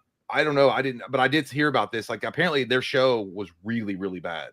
Who AC/DC? AC/DC live, yeah. Well, I think their drummer's in jail for like fucking murder or something. Well, so. You know, that's just what we call rock and roll in the business. But I'm saying like, but their performance on stage, apparently Brian Johnson was awful. They were just bad. Someone we can't play it here. I'd watch it, but I mean, we get struck. But someone should take Motley Crue off fucking stage too, dude. That shit's embarrassing. Get him! That guy's just living life, dude. That guy don't even give a fuck anymore. He's just living life. Good for them though. I mean, they're still making a bunch of money, and there's a lot of that shit's just real bad. I'm really ruining the day, imminent ruinage, when I could think of some of my favorite artists when it's just sad to watch them. Like, fuck. And with inflation, they're probably doing that to pay their fucking bills. You know what I mean? At this point. Well, I mean, I never thought Blink-182 would ever reunite because of how bad Tom sang on some of his live shows. Yeah, and they're doing great. And he sounds good now. I mean, I wouldn't call it good, but he's always been kind of shitty, but like shitty in a fun way, you know? Wait, before you go on to the next super chat, I want to show you all this. I saw this while I was watching my Larry Bird Sizzle highlight reels. I watch this every once in a while. So this was let me pull this up first. This was the weirdest fucking deep dives, man. Larry Bird is not one I expected to ever see. Well, maybe I'll get into the EBA and start following Boston. No, fucking not Boston, dude. Anything but Boston. No, but so I was looking around, and it was like the opening night of, and I was like, God, it would have been so cool to see that. But it was the opening night of Alien, and they were interviewing people coming out of the movie theater, asking them what they thought about the movie. And dude, it's so funny because it was a rated R, and they were interviewing parents that took their kids to go see it, asking if whether or not it was a good idea for them to have taken their kids.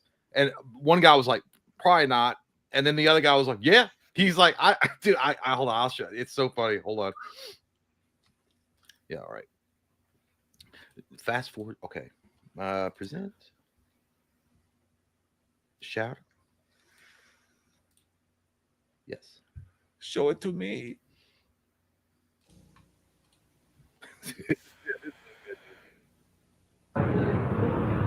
Sunday, the Ridgely Theater in Fort Worth had the biggest day in its entire history. It sold more than The Godfather, Close Encounters of the Third Kind, Superman, and Love Story.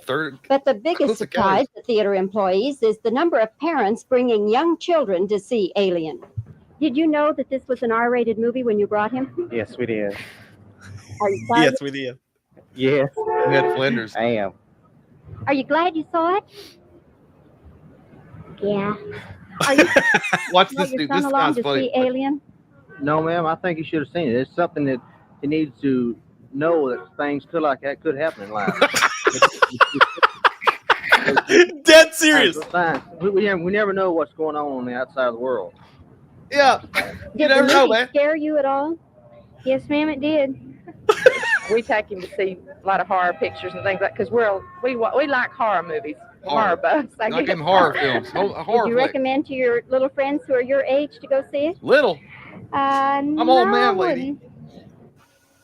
According. Anyway, that was it, dude. It was so funny that he was like, yeah, them things could really happen one day. So I just decided to take the boy, get him ready for a possible alien invasion. And hey, you know what? Even here on Earth, if somebody says I'd like the special, you always got to be on the lookout because you might have an alien hand bursting through your belly button. You don't know about it. the boy needs to know these things happen in real life. Like, that guy didn't give a fuck. He was like, yeah, man, you never know. That shit could be real. I love the mustaches too. The first guy was high, dude. He was high as shit. He was like, yeah, I knew. Well, he looked like he was being like judged. He's like, well, maybe I shouldn't have taken him, and that was on me. That was on my fault. But it was weird back in those times, dude. Like, yeah, like those were adult films. But I remember when Aliens came out, and that was still rated R. They had like targeted commercials and made toys for kids. That and RoboCop and Terminator, all that shit was like rated R and extreme violence, and not all of it was extreme, but it was obviously meant for adults, and they were making toys off that shit, and even cartoon specials. I understand RoboCop to a point because he did look like a superhero, but that's way over a kid's head. They literally ruined the RoboCop franchise, dude, just because they saw how many toys it was selling, and they were like, well, let's make it PG for kids now. I was like, dude, you were already selling the toys, making it rated R. Like, what are you doing? Well, it's RoboCop weird 3 blue. RoboCop, yeah, well, no, they had toys for RoboCop 1. Or is it no, I know, 2? but even after they noticed how many toys it was selling, and then like, let's go hard towards kids with RoboCop 3, and that's what ruined the fucking franchise. Yeah, it's so weird. That the Verhoeven like original RoboCop movie is like meant to be a satire. It's ultra graphic violence, all that stuff, but kids love that shit because he looks like a superhero. Yeah, RoboCop. No, that's fucking hilarious though. I got to make me a drink real quick. I'll be right back. All right. I'll be right fucking back. I don't know where we left. I'm gonna come back here. Tyler says, God damn, get off the microphone before you give it AIDS. Holy shit. Tyler Adams says, like TMNT. Yeah, it's actually interesting about that movie. The director, which I can't remember his name, when TMNT originally came out, the movie, the director wanted it to be more in line with the comic books, which is more of a darker toned, serious comic. I mean, it had some funny moments in it or whatever in the comic, but he wanted to be more in line with that graphic novel. And then I don't know if it was the producer or the screenwriter wanted to be more like the cartoon, so they had to find a way to make it like in between. But ultimately, that vision, who was it? It was the guy that played the voice of Michelangelo. Somebody asked him at a convention about that movie, and he said that the director of TMNT, the original 1990 movie, wanted to make art, and the other guy wanted to sell toys. And he said that's why I think TMNT holds up so well today, is because it is very artistic, which I 100% agree with. I think that movie is still amazing even today.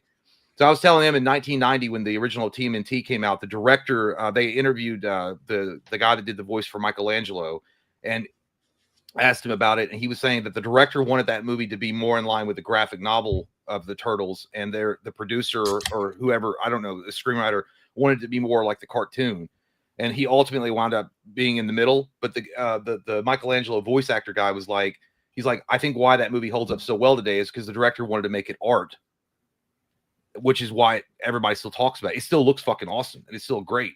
The original Turtles. My exact point about Jurassic World, man. Like, you can make fun family fluff, and it can still be good. Like, you know what I mean? Like, it can still have a soul. I don't think you can. I mean, you can like. Well, I think it's pretty obvious. Look at what. And again, it's so crazy. Joel Schumacher is not that guy that you would think to be all about sucking corporate dick. But look at Batman and Robin, where it was completely a toy commercial. It's an hour and 40 minutes of a toy commercial. And this is a guy that made like, what did Joel Schumacher, like some of his big ones, Phone Booth. Before that, he had done like big ones too. Dude, tons of shit. That guy made but then he gets roped into doing this corporate shilling for toys for Batman and Robin. And that could have been a great movie, maybe. They never learn, dude. They really don't learn. Hollywood is still doing the same dumb shit they did today. But then you have a movie like Jurassic World that crushes at the box office, and they're going to be referencing that for ages when they try to make shitty fucking fluff movies. Yeah, dude, look at how much money this made. Joel Schumacher, responsible for Lost Boys, 8mm, Falling Down, Phone Booth, and then they put him in charge of a Batman franchise, and you're like, man, this guy's going to go and take what Tim Burton did and just refine it and make it really, really good. Like an awesome detective story, dark, gritty, all that shit, and then he makes it a toy commercial. So there's no way, in my opinion, that it was all his vision. Imagine though, like it makes sense though, because think about it. If you are Joel Schumacher and you've done all this cool shit, and then you refuse to do that, they'll be like, all right, well, we'll fucking blacklist you. Like even at that point in your career, I feel like you know, you could get blacklisted for not doing what the studio wants. That's what he said, and he did come out and say he asked for a second chance. I think he wanted to do Batman Year One when they wanted to reboot the series because of the financial downfall of Batman and Robin. He was like, well, give me another chance. Let me do it my way and give me Batman Year One. To be honest with you, back then, I was like, nah, fuck you, dude. I saw your shit. It looks terrible. Nipples on the bat suit. What are you smoking? A wiener? I don't like it. But then now, after having thought about it and like all the great movies that Schumacher was responsible for, I'm like, yeah, man, honestly, I would have given him the shot. Because I was like, if there's no corporate interference, I mean, of course, we wouldn't have got the Nolan reboot. Yeah, which is great. That's the problem. You know, there's a whole big movement right now for Generation X or Generation Z, Gen Z. What? They're trying to say that Dark Knight sucks. Bunch of pussies. I don't understand them, dude. Like I don't hate them. I just don't understand them. Like I don't know how you can. I don't know how you can literally watch that movie and think anything other than it is like it's a 10. There's nothing. Yeah. There's no weak point in his game. I saw someone say they were upset because like it supports George Bush and the idea that like we should spy on who people. Cares? It was a great Batman fucking story. Yeah, but I will say the worst part about that film, and I've always said this, I think Christian Bale's always been a weak Batman. That's just my opinion. I don't think he's a good Batman. I never liked him as Batman. Wayne, though. He's a great Bruce Wayne, a really bad Batman. I think Val Kilmer was best of both worlds. I think that he was a great Bruce Wayne and a great Batman. I think Val Kilmer was the best. Michael Keaton is obviously legend. But I'm saying the worst part about Dark Knight was that Christian Bale, and he's a great actor, but Heath Ledger was so fucking good. I know. Two-Face fucking blew ass. I like Aaron Eckhart, though. I liked him as yeah, say it. That shit scared me when I watched that for the first time when he like snaps on him and he's like, what do they used to call me down in the department, Jim? And he's like, oh, come on. He's like, say it. Oh, god damn it, dude. Like, calm the fuck down. Like, take some morphine drip. But no, what was it? Aaron Eckhart, I think he's a great actor. I loved him in Smoking. That was the first time I'd ever seen Aaron Eckhart. Was in Smoking. Thank You for Smoking.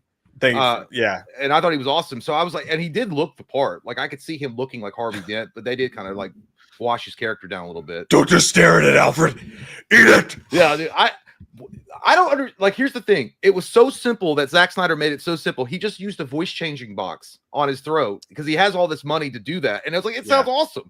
But no, they're like, no, hey, Christian, just walk around and acting like you're holding in a big turd every 5 minutes. What are you talking about? Where are the drugs going?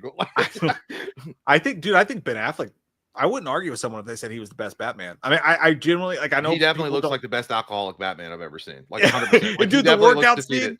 He looks when he's working out. Yeah. That was the first time I've seen Batman on screen where I was like, that's a guy who has no superpowers and is driven so hard that he's forcing himself to become a superhero. Just that little stupid workout scene where you see his butt cheeks in the shower or whatever. Like, yeah, I think Ben Affleck was it's for me, it's Ben Affleck and Keaton like neck and neck for the best Batman. I think well, Keaton's legend, dude, but I gotta give it to Val Kilmer. I think it was a bad script, but Val Kilmer, like as an actor and being able to portray both Bruce Wayne and Batman effectively and make them look like two different characters was a point, like dead on. Like it was perfect.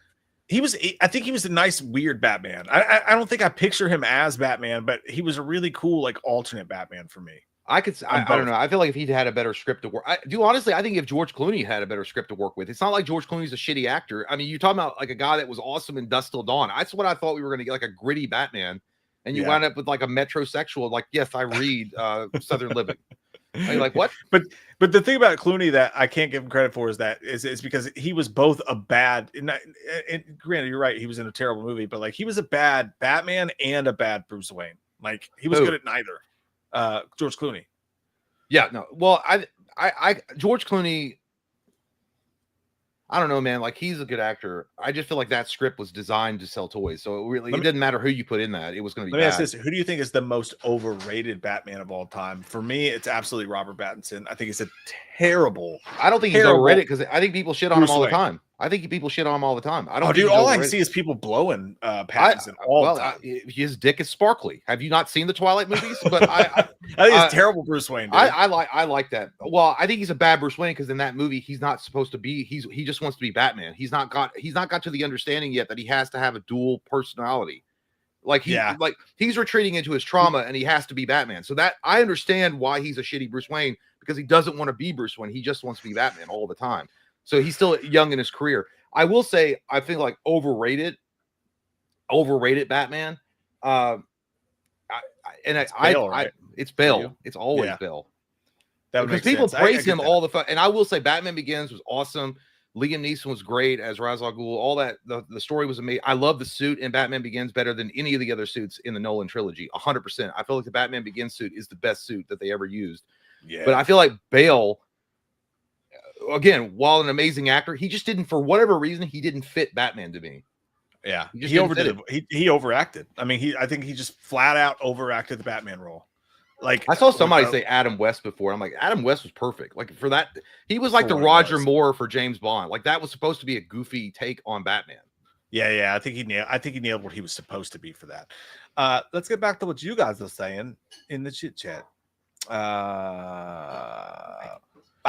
Jason Perez, thanks, buddy. He says, "Hey, my brothers, welcome back. Rank these movies worst to best: Silence of the Lambs, Long Legs, Seven, Zodiac, Exorcist 3." Dude, that's a great question. I love the smattering of movies you just chose. He says, "I love all three, but Exorcist 3 wins for me. Brad Dourif is my favorite villain ever. So good. Underrated. We talk about being overrated with Batman. Underrated in that movie is, I think, underrated as an actor. Brad Dourif never gets his flowers. Brad Dourif could have played Joker."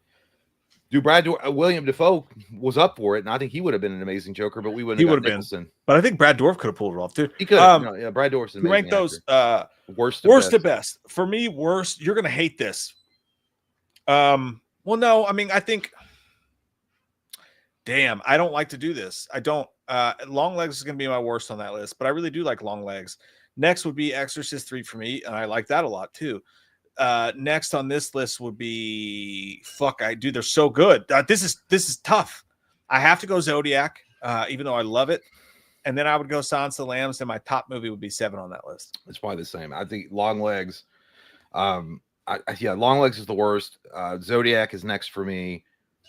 7. No, Silence of the Lambs 7, and then The Exorcist 3. I will give it to The Exorcist 3. To the top because because you didn't expect that movie to be that good. It's the third sequel in a series. It is shockingly good. I do love it. Those are all great movies. There's really no wrong answer there. But that's a great question though. Nighttime says his strong attack Loomis headstrong attack on. He's trying to say headstrong attack Loomis headstrong attack on Chalice. Will they not like take? Will they not let you say headstrong in the chat? Or are you just being funny? I thought you were putting some voodoo Russian curse on me. I was like, "Fuck you, Nighttime." Like I just got back, dude. My favorite thing is because the band Trap, the lead singer's an asshole and he fights with people online. But whenever he talks shit online, there's always a comment and they're like, "Headstrong, I'll suck you off. Headstrong, I'll suck off anyone." That's got to be such a double-edged sword for them. Like it's the song that propelled them into popularity. That particular song that got them like all that radio play and like put them in the stratosphere of like popularity. But it's got to be like a double-edged sword. People just like constantly. That's the only song. Like that's it for me. Trap. That's the only song I know from them. Like that's it. I embarrassingly was a huge Trap fan when that album came out. Not for that song, but for the other songs on the album. Me and Cody went and saw them 3 or 4 times. They were touring. That was right when Smile Empty Soul and 3 Days Grace was starting. And we would go see them at these small clubs all the time. And we met them once, dude, and they were such cunts. Like the guitar player, Cody went up to the guitar player because we were in a band and Cody played guitar at the time. And he was like, "Dude, I love you're such a good guitar player." And the guy was like, "I know."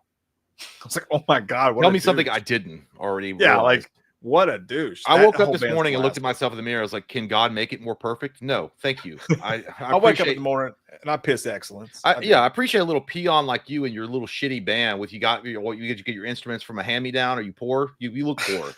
Coming up to me and saying I'm perfect. I know I am. It's like that's not the time that you went up and tried to shake their hand and they were like, because I mean that was on you because that guy was eating. That was the story of the year lead singer.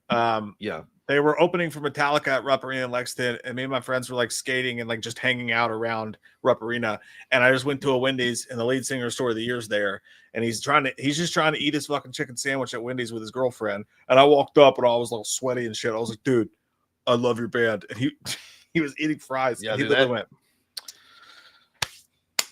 "Thanks, man. He was nice. You're right. I was the dick. That was on you, yeah. But I was like 17. Don't ever bother a man when he's eating his Wendy's fucking French fries. I know. That's a personal moment and it's a personal time. By the way, I did talk to Cody about that time that you all met all the Celtics guys at that hotel lobby. Yeah. And dude, Cody was telling me, he's like, dude, what was funny is like when me and Mike got into the bar area, everybody was looking at us like, why are you here? Like they were like, they kept double taking, like, why are they like these little kids walking around in a bar? Yeah, dude, that was so cool. Yeah. It looked like we were in like a nightclub, like you hear in like rap songs and shit. By the way, that's Eric. That's funny, dude. Me and Katie saw Crossfade. I think it was Katie. That was a long time ago. We went to some small club in Lexington, and Crossfade was playing. Crossfade is the band that did the "Cold to You, I'm sorry about all the lies." I don't know that. I never stopped to think of you. I'm always got that. I don't know. It sounds good though. It's a good song. Does he sing it like that? If it's that good, it's way better the way that they sing it. But you guys know the song I'm talking about. But they played their whole set, and the entire venue was sitting at tables, just like watching. And then he goes, at the end of the set, he goes, "All right, here's a song I know you guys came for," and he starts to play "Cold to You, I'm sorry." And then everybody gets up, and the dude was I felt so bad for him. Well, I mean, you gotta appreciate what people are there for, and like that's what made you, famous and got you the money. Like, I mean, it is what it is. I mean, that's what people are there to see. 100% like maybe it rock. sucks, Yeah. but at the end of the day, like, who cares? Like, if somebody like knows you for one thing, like, who gives a fuck? I would just do it all the time. If it was like Wilson Phillips, "Hold On for One More Day," I love that song. Okay, just play that nonstop on repeat. I love that song. Yeah.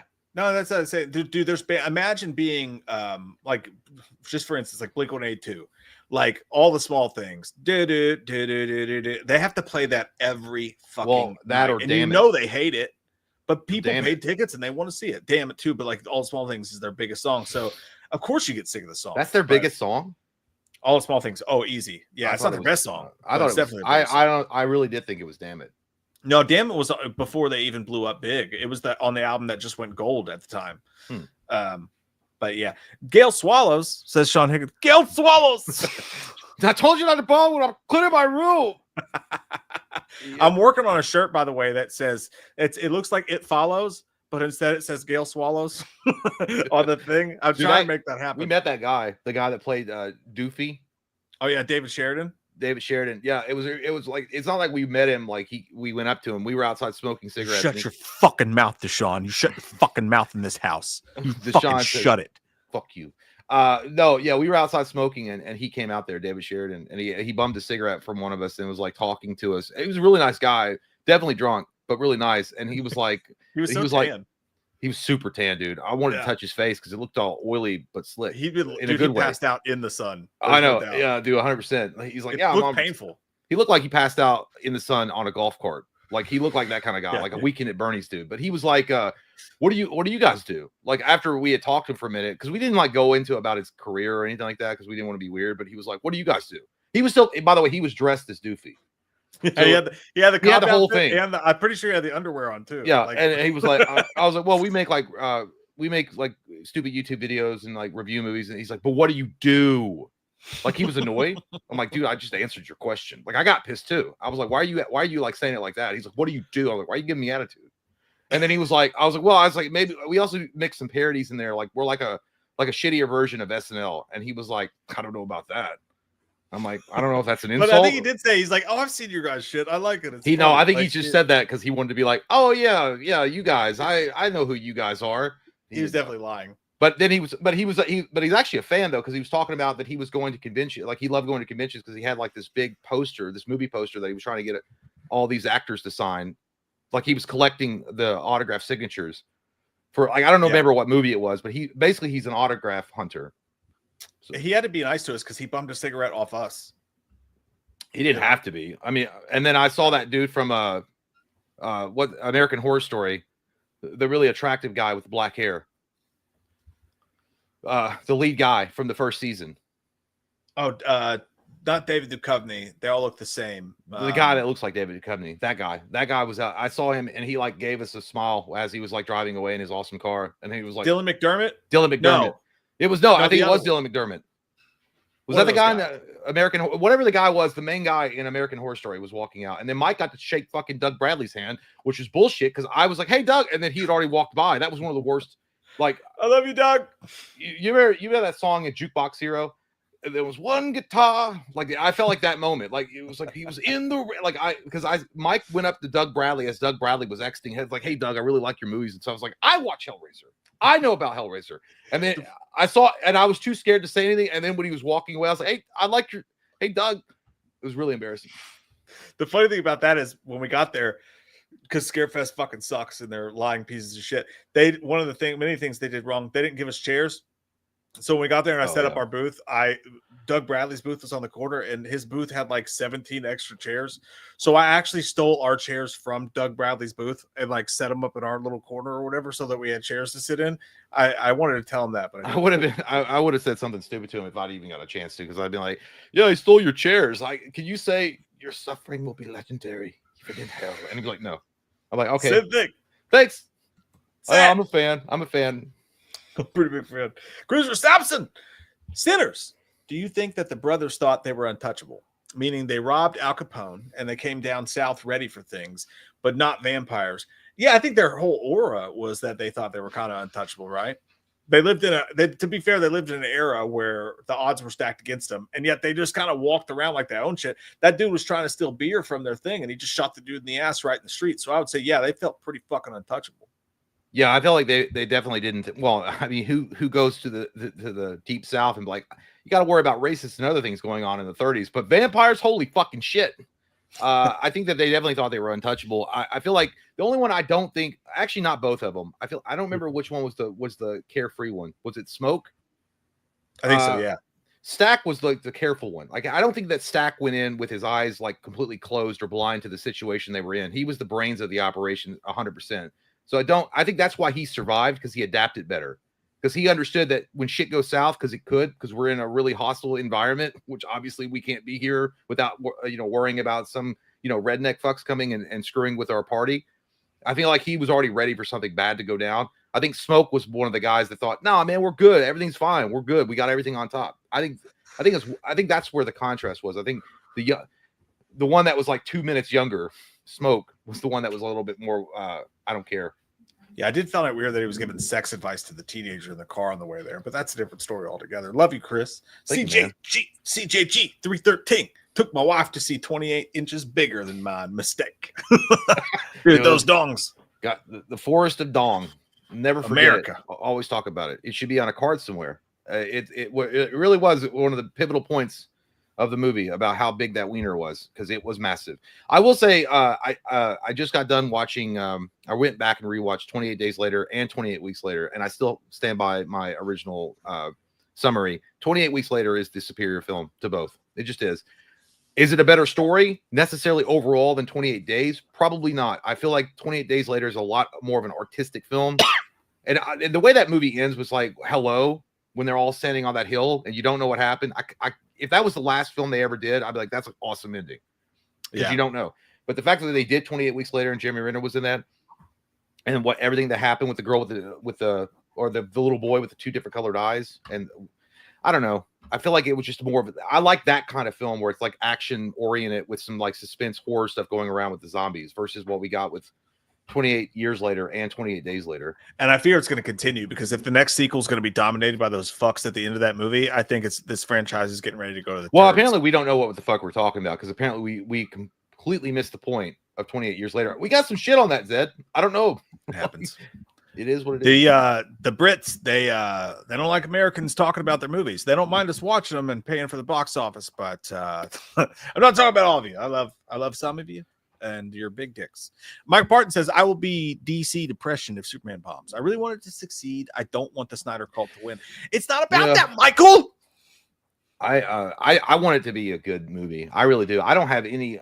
I literally don't have any vitriol towards the film at all. Like I like James Gunn. I think he makes good movies. I want the movie to do well. I want something to stand up to the fucking Disney dick that is Marvel and have some kind of option to go somewhere else where it's a different kind of storytelling. But based on some stuff, I don't know. I don't care about the Snyder. I didn't even know that shit was real. The Snyder cult. I didn't even know that was a thing going on, that people were literally infighting about Zack Snyder versus James Gunn. Yeah, dude, it's annoying as fuck. Actually, it's really annoying. But like, listen, it's not about the Snyder cult winning. It's not about anything. It's just like, and I go back to the Jurassic World thing, man. Like, these people are in control of the future of film. Yeah. Like, if you want the next 20 years to be full of these Jurassic World movies, and you're like, oh, it was fun. Like, so you don't want like a movie that's going to be fun and good. Like, if Superman comes out and it's not, and the fucking graphics and the graphics, like it's a video game, but like the special effects look like they do in the trailers, dude. Like, and that movie makes $1 billion, so we're gonna get 10 more movies like that. Like, I think we have to be subjective and be like, hey, I want this movie to be good, but if it's not fucking good, we should say it's not fucking good. It's their responsibility to make better fucking movies. What are the chances the movie makes 300 million opening?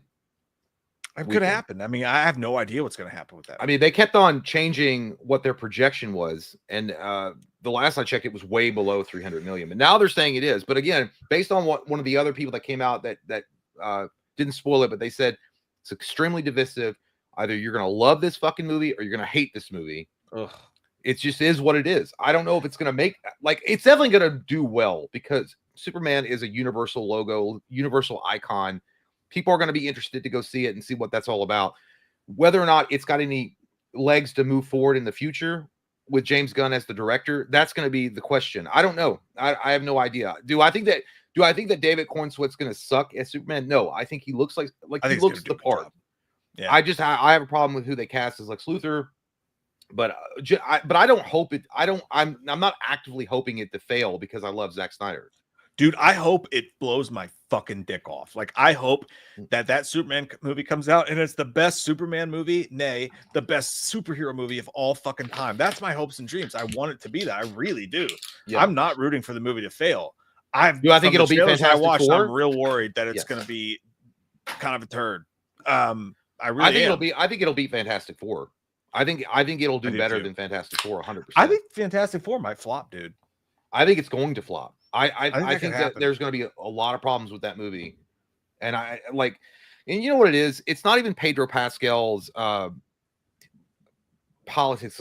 He is a goober, but I will say it's not just he's everywhere, dude. I'm Pedro Pascal'd out. They cast him fucking in everything and anything. It's like when people were having a problem with Tom Hardy constantly being in the movies. It's like, all right, man, we get it. He's a good actor, but he doesn't need to be in every fucking movie. Yeah. And also changing the characters and the backgrounds and trying to play around with like, we're going to modernize them. That's a problem. Like, just give people what they fucking want and the movie will speak for itself. It'll make money. And that's what you want. But I just don't think it's when you look at what's going on, like, I just don't think Fantastic Four looks very interesting. Like, I think when it's coming a week after fucking Superman, dude, that was a bad. Well, it's not a week. JT Cousins, it was the 25th. 25th. So it's what? So it's 3 weeks after. So it's a little bit better for sure. Yeah. No, maybe then. I don't know. They didn't want to go ahead. There's no fucking movie on earth that wanted to go head to head with Superman. No movie on earth would do that. Absolutely not. I got Tinkle Jay. All right. I got Tinkle where 809. Sean big bottom, big bottom. He just gets we watch. Hey, thank you, man. Buddy. Thank you. Appreciate you, dude. Thank you, dude. We also have Chris Sampson. Oh, we already read that. We read that too. What the fuck? Hold on. Cineroth. Member for 4 months. We appreciate you, dude. Thank you so much. Loomis, you should ask Steven Seagal for help with Michael. He probably invented Halloween and curses. His Shidoshi may help stop the rage. I'm not going to ask some asshole with a ponytail that doesn't know if he's Italian, Native American, black, white, whatever. He changes. I don't know who he is, what he is. He's a liar. The only thing he kung fu's is donut holes. I don't need his help. You don't need to disrespect me like that. Because an ancient Shidoshi of mine from the Tibetan mountains, he ate donut holes, and that gave him super strength. I cannot do Seagal, dude. I have tried. my best to try to do a Seagal, and it fucking sucks. He's one of the hardest. I don't know what it is. I cannot do him.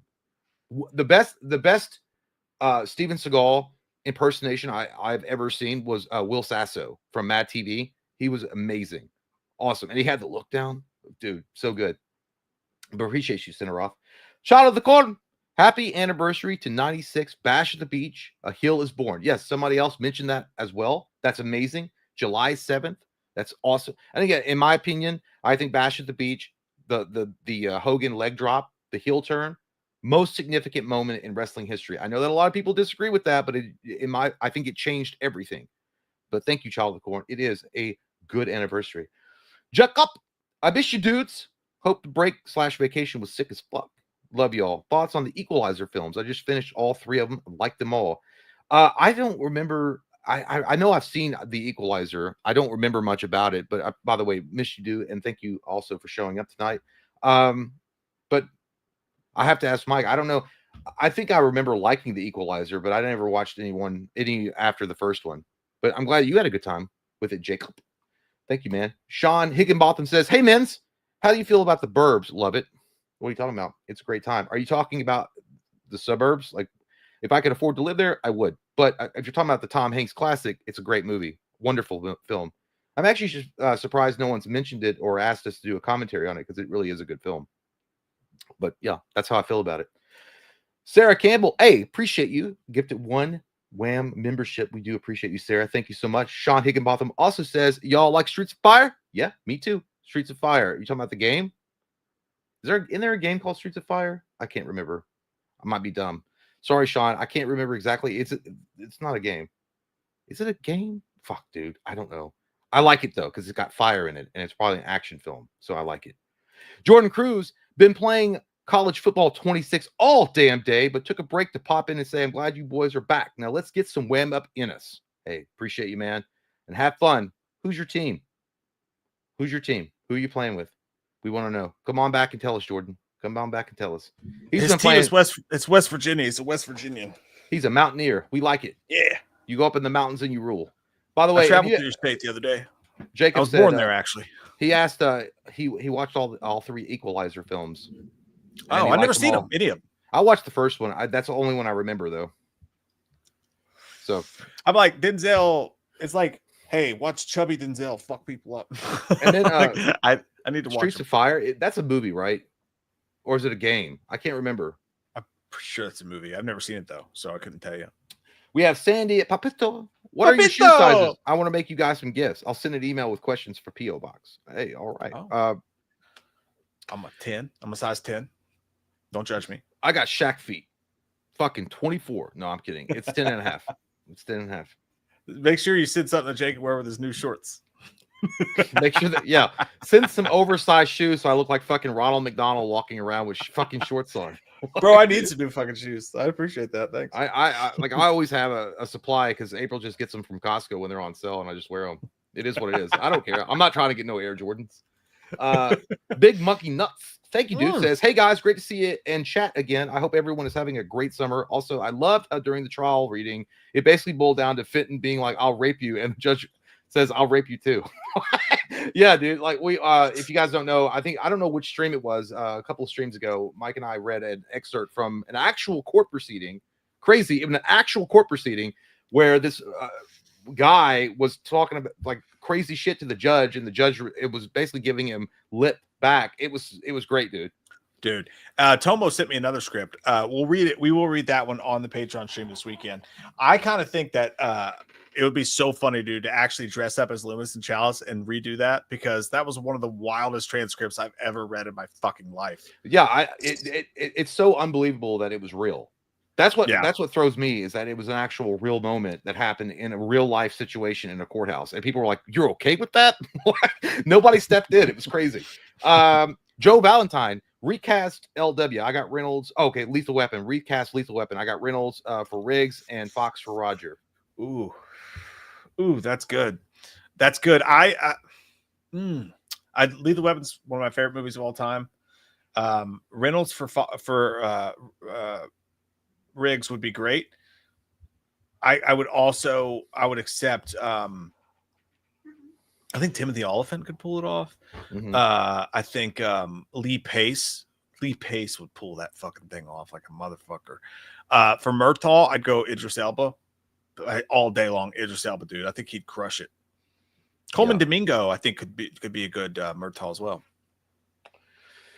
Oh, for Riggs and Roger, who would I cast? Man, I think Fox is a little too cool. Like Murtaugh. Yeah, but he like could do it. I think he dude. could do it. I don't know. That's a good question. I'm not a huge Uber Lethal Weapon fan, so it's really hard for me to narrow down who I think could pull off those roles. I mean, because really there is nobody played that role like Mel Gibson. It's hard in my mind to figure out who could do that. That guy from Reacher. Oh, Alan Richardson Richardson or whatever. I think he could maybe do it. I mean, he's a little big, so it's not really like he has to worry about much. But take it or leave it. Said Pedro Pascal for Riggs. Fuck you, Shut the fuck up. Awful. Ass Poop by Anakin Skywalker. If you did the commentary on Star Trek movies, I would watch it with Whoa Green. Nice. Appreciate you, dude. Yeah, maybe I will. If dude, that's what we should do. We should just get a bunch of weed and we should smoke weed and watch all the Star Trek movies together. If you want to watch it with me, dude, I would 100% be all about that. Because I got some insider baseball knowledge on certain things. Because Daddy was a huge Star Trek fan, so he always used to like talk to me about Star Trek. So I know a lot of stuff going on in the Star Trek universe. But as far as like the original 6 films, but the motion picture will be a slog. Apparently, it's really bad. Yeah, or really slow. Yeah, Wrath of Khan's good. I know that one. Yeah, that's a really good one. Mercutio 80 says, "Hey, gays, have you heard that Jordan Peele wrote a horror movie with Hideo Kojima called OD?" No, I've not heard this. Is it a gay movie? Is it about overdosing? Is it about overdosing on dick? Because it's gay. Onlydick.com. You're obsessed with it. You're obsessed with your show. I haven't heard about it. No, I don't know. By the way, that's another question. Is Jordan Peele's boat sailed, or are people still interested in like a new horror film when he puts one out? Absolutely, dude. He's on his producer shit now. Like, why would you direct a movie when you could just produce it and work half as much? But I think next time Jordan Peele puts out a movie, it'll be big box office. Yeah. Dup. Jay, happy late birthday. Today's actually my Madre's birthday today. Took her to Mexican. I also got cheated, but like Mahogany McConaughey said, keep living. What happened at the Mexican restaurant, dude? like what happened? You didn't get cheated on, right? At the Mexican restaurant by the waiter. What's going on? But if your fucking significant other cheated on you while you're taking your madre to the Mexican for her birthday, then you know what? I hope she burns in hell, because that's just evil. I was trying to enjoy my enchilada and treat my lady, and then I looked over and she had fucking Sancho Piva's fucking wiener in her mouth over there in the corner. I hope not, for your sake, pal. Hey, man, I appreciate it. Happy late birthday. It's very late, but we appreciate it. Thank you. Happy birthday to the madre. Thank you, man. Lee the Machine Bowers, thank you so much, dude. Look at these sexy, handsome fellows. Hope you had a fun time on vacation, brother. Hey, Loomis, in order to reign a doctor, you must submit to daddy. What the goddamn gay-ass shit is this, Lee? I go away for a week, and you come here with your nipple tassels talking to me to submit to daddy. Who's daddy? There's no daddy. My daddy died a long time ago. Raised a good guy to keep psychopaths in asylum. You come here and say submit to daddy. You talking about Daddy Trump? Trump your ass. I won't submit to nobody named Daddy. Lee, you're fucking awesome, dude. Thank you so much. Daddy. I know what it is, because I think that someone at the UN or something, I saw that where they were giving the speech. Oh yeah, and he was like, he called him Daddy. I'm like, what the fuck? It was, to be fair, it was like a I can't think of the word I'm trying to think of. It was a like a metaphorical situation. He wasn't actually calling. No, but it's so weird that even in a metaphorical situation, a grown man was calling it daddy. I'm like, what the fuck is going on? I bet his people were so fucking mad at him for doing that. Like, God damn it. Daddy's home. What? Michael, thank you so much. Says, does Corey Feldman like to talk about being Donnie? I don't. Here's the thing. I know that I think I saw Corey Feldman. Maybe he did a panel where he came on talking about it, but I swear to God, it seems like he's pretty ashamed of it for whatever reason. Like, he doesn't think that TMNT is something he really wants to be associated with. He wants to be associated with like Goonies and like the other films that he had in the 80s, not so much TMNT. And I think it's because his face isn't on camera. I don't know. I don't know him, so I have no idea. But I feel like he's one of those guys that if you bring a Turtles poster for him to sign, he'd be like, well, I'll do it, but it's not like the only thing I ever did. Aren't you going to ask me about McDonald's commercial? Like, I mean, I don't know. Which is crazy, dude. Like, if I did a bunch of movies, I would love to be known for like doing the voice of a turtle. That would be fucking awesome, dude. Like one of the Ninja Turtles. Can you answer me a question, by the way? What the fuck happened at the end of Friday the 13th, the final chapter? Like, I watched that last night, and he goes into the bathroom, shaves his sister's downstairs being attacked by Jason, literally in real time. And she's being attacked, and he goes upstairs like, I'm just gonna shave my head right now. And he's upstairs like grinding on his head, and he comes downstairs, he's like, Jason. I like Jason's like, what? Because he looked like him when he was when Jason was a tyke. Why did that cross his brain? Why did he think if I look like him, he'll pay attention to me and I'll stop this murder? Maybe it was like she could have been murdered while he was upstairs cutting his fucking hair. That storyline makes no sense to me. Well, it's like that one scene. Which Jason movie was it where the girl put on his mom's sweater and then started sweet talking him like she was his mother, and he was like, "What?" That was like an on the spot, like, oh my god. Yeah, but I think it's because they were like they were attacking him psychologically, where he's not exactly, the brightest tool in the shed. So it's not like hard to do. And he's like, why you look like me for? Let me touch you. I mean, it worked. Like, like, why, like, that was just the dumbest. I feel like, fucking... I feel like it was a psychological attack, and it just worked out. It's like, well, he took a chance. He's like, I look like him. If I shave my head and I have a big bulbous potato head, I'll look just like him. It looks like Smashing Pumpkins. Lee the Machine Bowers, also a member of 12 Months. We appreciate you, Lee. Says, rest in peace, Michael Madsen and Julian McMahon. It's tough loss. Yeah, dude. Two great dudes. Two great dudes, man. Two great actors. Two great dudes. We lost this week. Bullshit. By the way, I want to point out and just say this. You've been off for a week. Yeah, Love and Dick since 76. It's been off for a whole week, and there's 311 of you guys like popped up tonight on Monday. It's really awesome. Really appreciate you guys. Thank you for the support.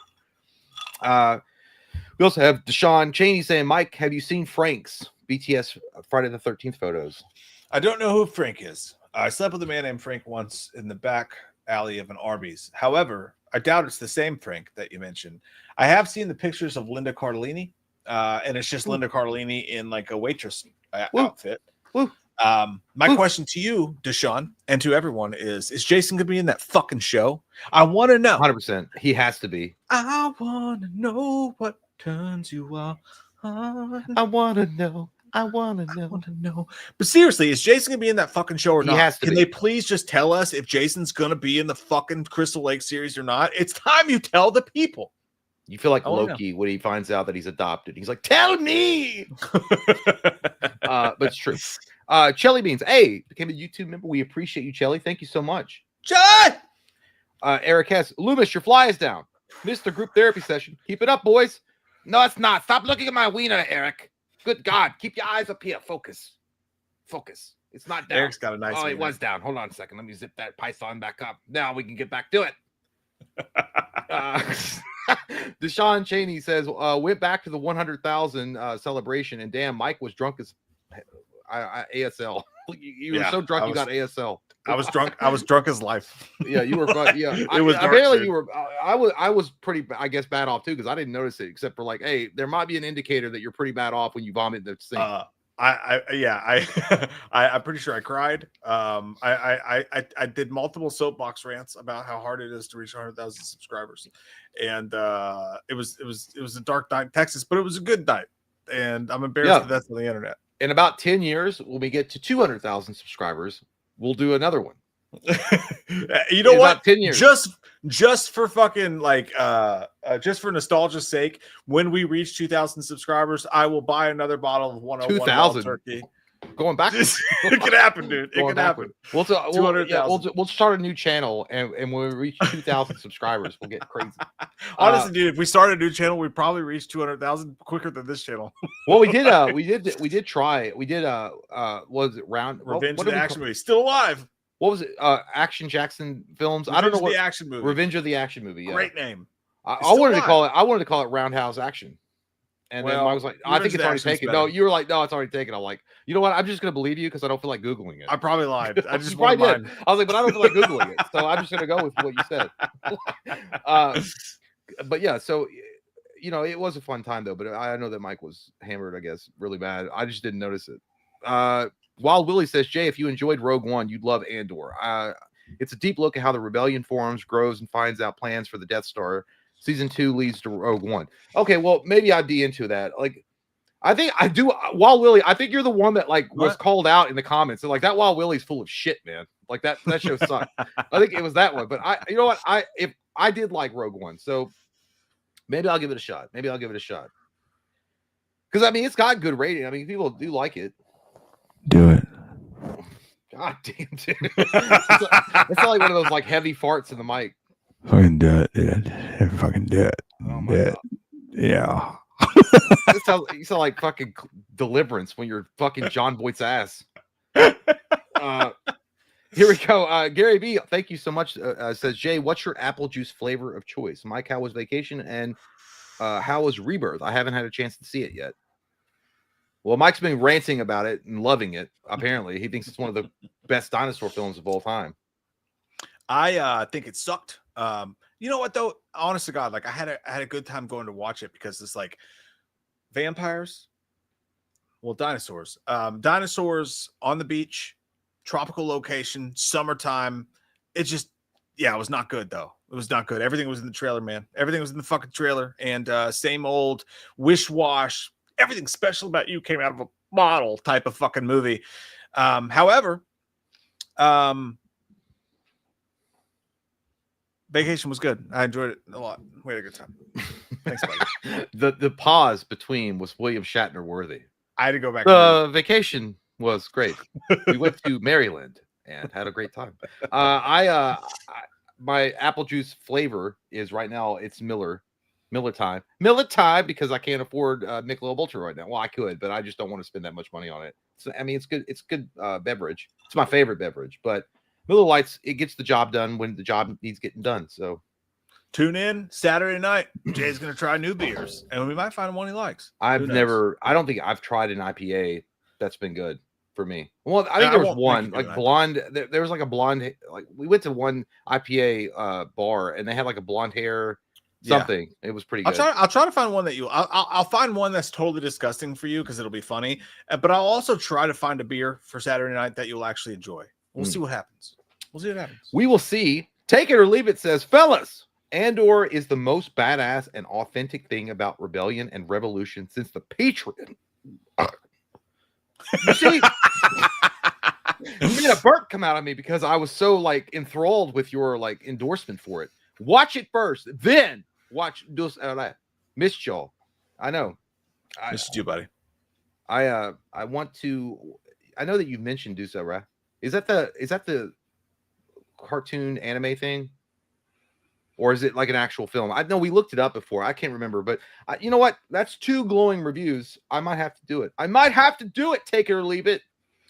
While Willie also says the production value is amazing and the story is great espionage, spy, political thriller set in the Star Wars world. It's great having you all back. Appreciate you all. Hey, a lot of love tonight. We really appreciate you. It's great having you back, you fucking whore. Yep. And hey, man, you know what? Maybe I'll watch the first 2 episodes and see how we feel. How about that? Do it right now. No, you know what? No, I'm not gonna do that. I was gonna say, hey, then I'll do a first time watch along and do it on Patreon and put it out the commentary. But I don't want to like I don't want to make people be like, well, I gotta join your shitty Patreon to watch that shit. Like, yeah, gotta. JT Insel, here we go. Actors pull back now. Okay. I wonder what the logic is behind it. The audience doesn't want to pull back performances. Many modern movies suck. I'd rather watch 11-14. There we go. Oh, there it goes. Lotion squirts on my stepmom's face. And ladies and gentlemen, that's how you make an appearance after a week off. Caught me. That's how you do it. Rub that lotion out and squirt on your stepmom's face. Now that is what we talk about cinema. We're off. It's vacation. We're off our game. We weren't ready. JT Tinzel stuck in. JT Owsley snuck in with another mom cum reference. You whore. You know, that was actually when we were thinking about a commentary that we should put up for me to do solo. I was like, well, I'll do 11-14. But I was like, no, you know what? JT Owsley, a.k.a. JT Insel, really wants us both to watch it. So At some point, we'll do a commentary or something for it, maybe a review or something down the line. Because no, well, you know what? He won't do it. I'll do it. I'll go into the weird depths of like your imagination, JT. No, God, you look so drunk. Well, it's because I am. No, it's like that thing for Sean that is like she's so drunk. Gary, you got it right the first time, Mike, with Jurassic World. Why? Yeah, exactly. Yeah, that's what I'm saying. Like it's a fucking $250 million movie. You can't get a script that has some fucking interesting characters in it. Stop being okay with dung. Movies today fucking suck because we're okay with this shit. Yeah. Thank you. People get used to like coming to my TED talk. Yeah, people get used to the idea that this is the best it can get, and it acts like, well, that is what it is. It's absolutely insane. If you know that's true too when you watch a lot of indie films, or if you've seen a couple of indie films that do a lot with just a small budget, and you're like, that's an awesome movie. That was an amazing plot. That really sucked me into what's going on. Look at fucking Godzilla -1 and then tell me that Jurassic World Rebirth with its $250 million fucking budget that's going to make $1 billion earned that. They didn't. They fucking put that shit through a fucking machine and fat fed it to the fucking masses. And that's all we're going to get, guys. Our kids are not going to have any great fucking films to look back on with nostalgia. They're going to have Jurassic World fucking Rebirth. Well, Alien Romulus is good. Alien Romulus. I mean, you got that.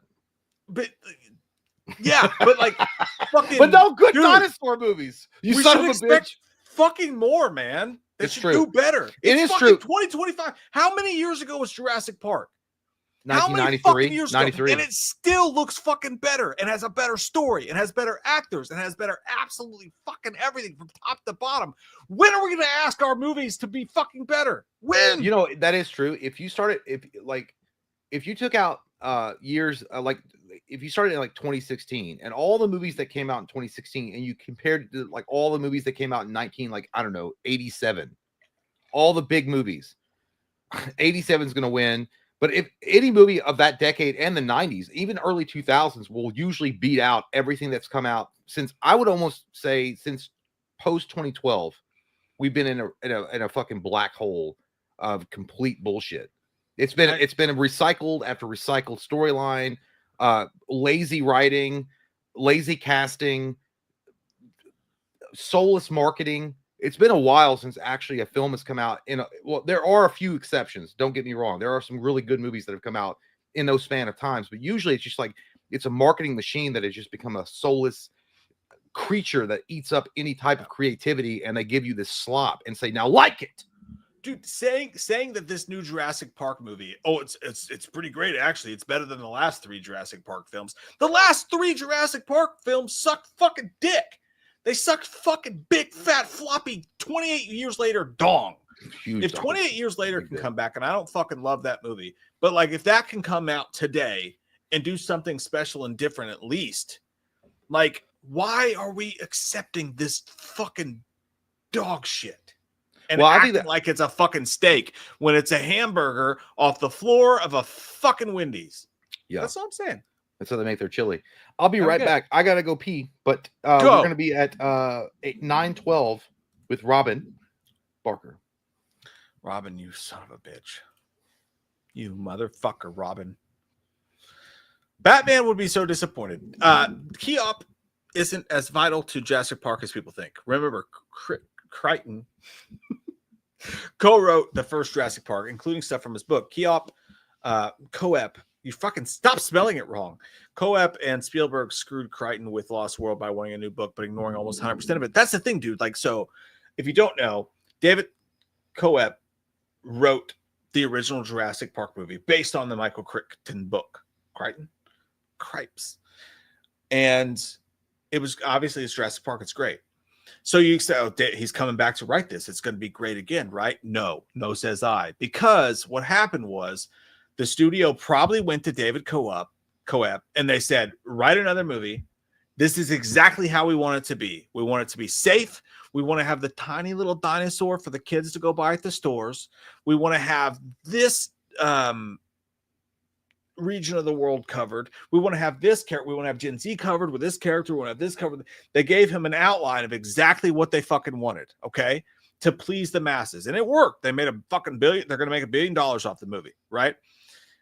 When they wrote the original Jurassic Park in the fucking 90s, it was a passion project. It was something they wanted to make something special. It was something nobody had fucking seen before. They wanted to make something special to give all of us something special that 30 years later we'll all be talking about and going to see the fucking features of before. This is my problem. What are our kids going to look fucking forward to? You know what I mean? If all of our movies are just nostalgia dog shit, fucking half-ass, fucking half-effort, bullshit, goddamn dog shit replicas of the greatness that came before, what do our kids have to look forward to when they're in their 30s and 40s? Jurassic Park 76?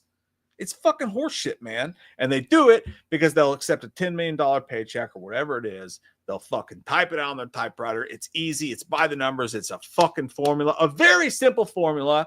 And guess what happens? In 40 years, movies don't fucking exist. I think movies fucking suck right now, man. I think it sucks. And I think that's the perfect example of it. Am I going on a rant? I don't know what's happening right now, but I just, you're right. That's exactly what happened. He wrote the movie the studios wanted him to fucking write. And it made $1 billion. So you're going to get 1 billion fucking more of them. No risk will be taken. No great movies will be made. And everyone will eat popcorn and be happy and go home and jerk off.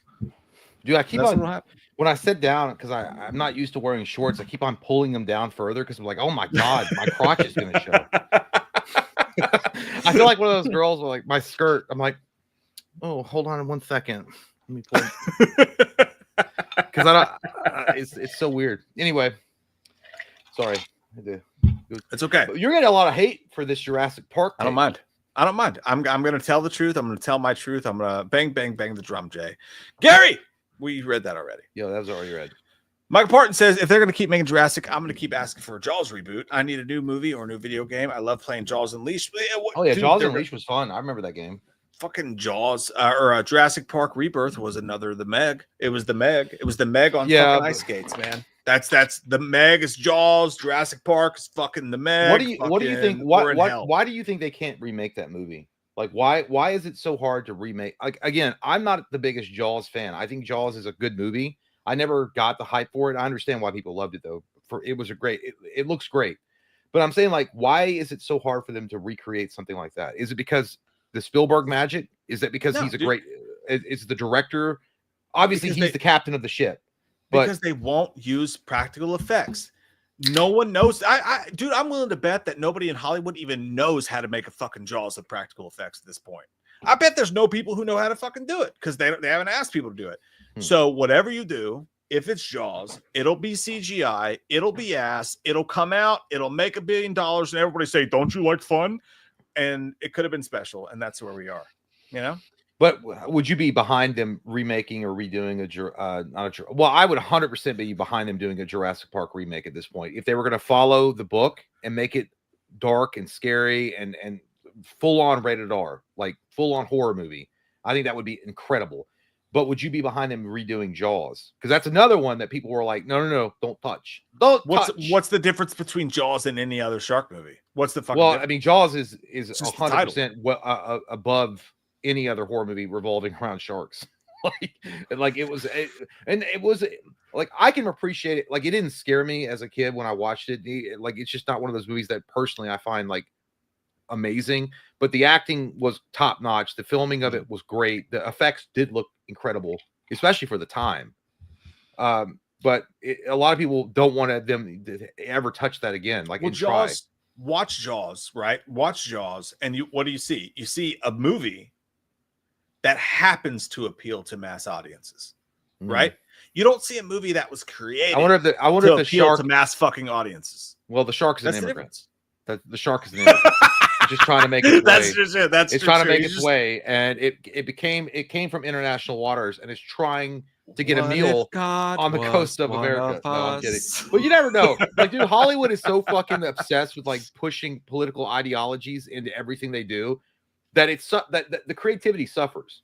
That's what I think happens. Is like you're so obsessed with putting a message in your fucking movie. And don't get me wrong, I understand that certain films have messaging going on. I understand that. Okay, I love Romero, but Romero was smart. He was subtle. He knew what he was doing, and he was able to create artistic types of films with great subtle messaging in those films. It wasn't just bashing you on the face with a big dildo that says change. It was subtle messaging. But that's just such an easy thing, though. Like just hey. But that's like, but it's like everybody nowadays. It's like creativity has become bankrupt because instead of focusing on making a great film and making it where it appeals to everyone and everyone's having a great time with it, we have to figure out a way to shoehorn some kind of ideology. I can't remember. No, I know ideology, but ideologue into what I'm saying. I didn't stroke. I almost did. But anyway, moving on. I thoroughly embarrassed myself in just that few seconds, so I would rather not talk about it ever again. What we've done is as a people, we're accepting $250 million movies are coming out, and they're the quality of B movies, and we're going, yes, please. I'd like some fucking more. And that's all we're going to fucking get, dude. That's all we're going to get from now on. Because we're just eating it up like fucking pigs at a fucking slaughterhouse. That's all we're going to get. Yeah. I feel like we've been ranting though. People are like, God, look at these old motherfuckers like sitting here ranting about films today. Like, what a fucking joke. Like, all right, well, I'm sorry. Like, let's just love everything. Someone's going to make a Taxi Driver version of a Jaws movie, right?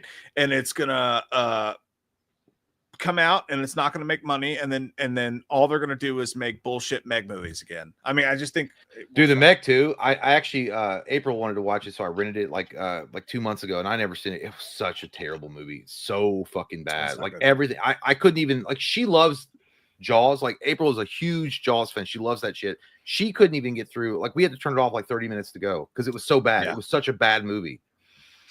Because it wasn't even about fucking the shark. It was about they were trying to go with like they're being betrayed and nobody gave a fuck because the shark costs money because it's fucking it's like, whatever.